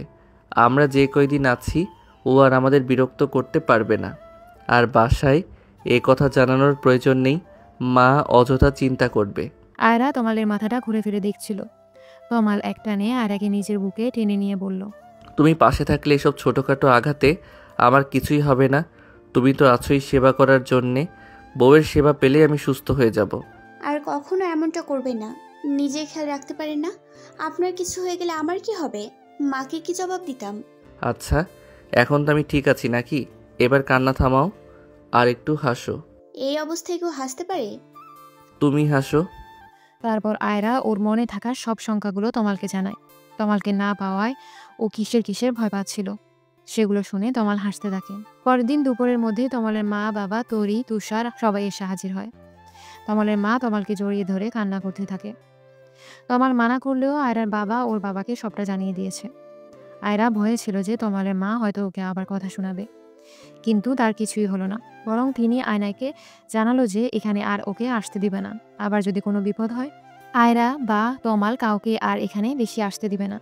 আয়রার পরিবারই ওখানে গিয়ে ওদেরকে দেখে আসবে। এক জায়গায় দেখা হলেই চলবে। তমালকে সবাইকে বোঝানোর চেষ্টা করলো যে রিমন আর ওদের বিরক্ত করবে না, কিন্তু ওর কথা কেউ মানতে নারাজ। তমালের মা পরের দিনই ওদের সবাইকে নিয়ে ফিরে গেল। আয়রা তমালের কথা চিন্তা করে আর থাকতে চাইল না। ও চায় না যে ওর জন্য তমালের আর কোনো ক্ষতি হোক। আয়রা আজও মনে করে যে রিমনই খোঁজ নিয়ে ওর বিয়ে ভেঙেছিল। তমালও হয়তো সত্যিটা কখনো ওকে জানাবে না। আসলে সব সত্যি সবাই না জানলেও হয়তো চলে। কিছু সত্য না জানাই ভালো। যদি সেই সত্যি না জানানোর কারণে একটা সম্পর্ক সুমধুর হয় তাহলে আরও ভালো। সম্পর্ক এমনই, কখন কার সাথে কিভাবে হয়ে যায় কেউ জানে না। আয়রা আর তমালের জীবন সুখের সাগরে বেশি থাকুক, এই প্রত্যাশা রেখে আজকের গল্প এখানে শেষ করছি। দেখা হবে পরবর্তী কোনো গল্পতে। সেই পর্যন্ত সবাই ভালো থাকবেন, সুস্থ থাকবেন। আল্লাহ হাফেজ।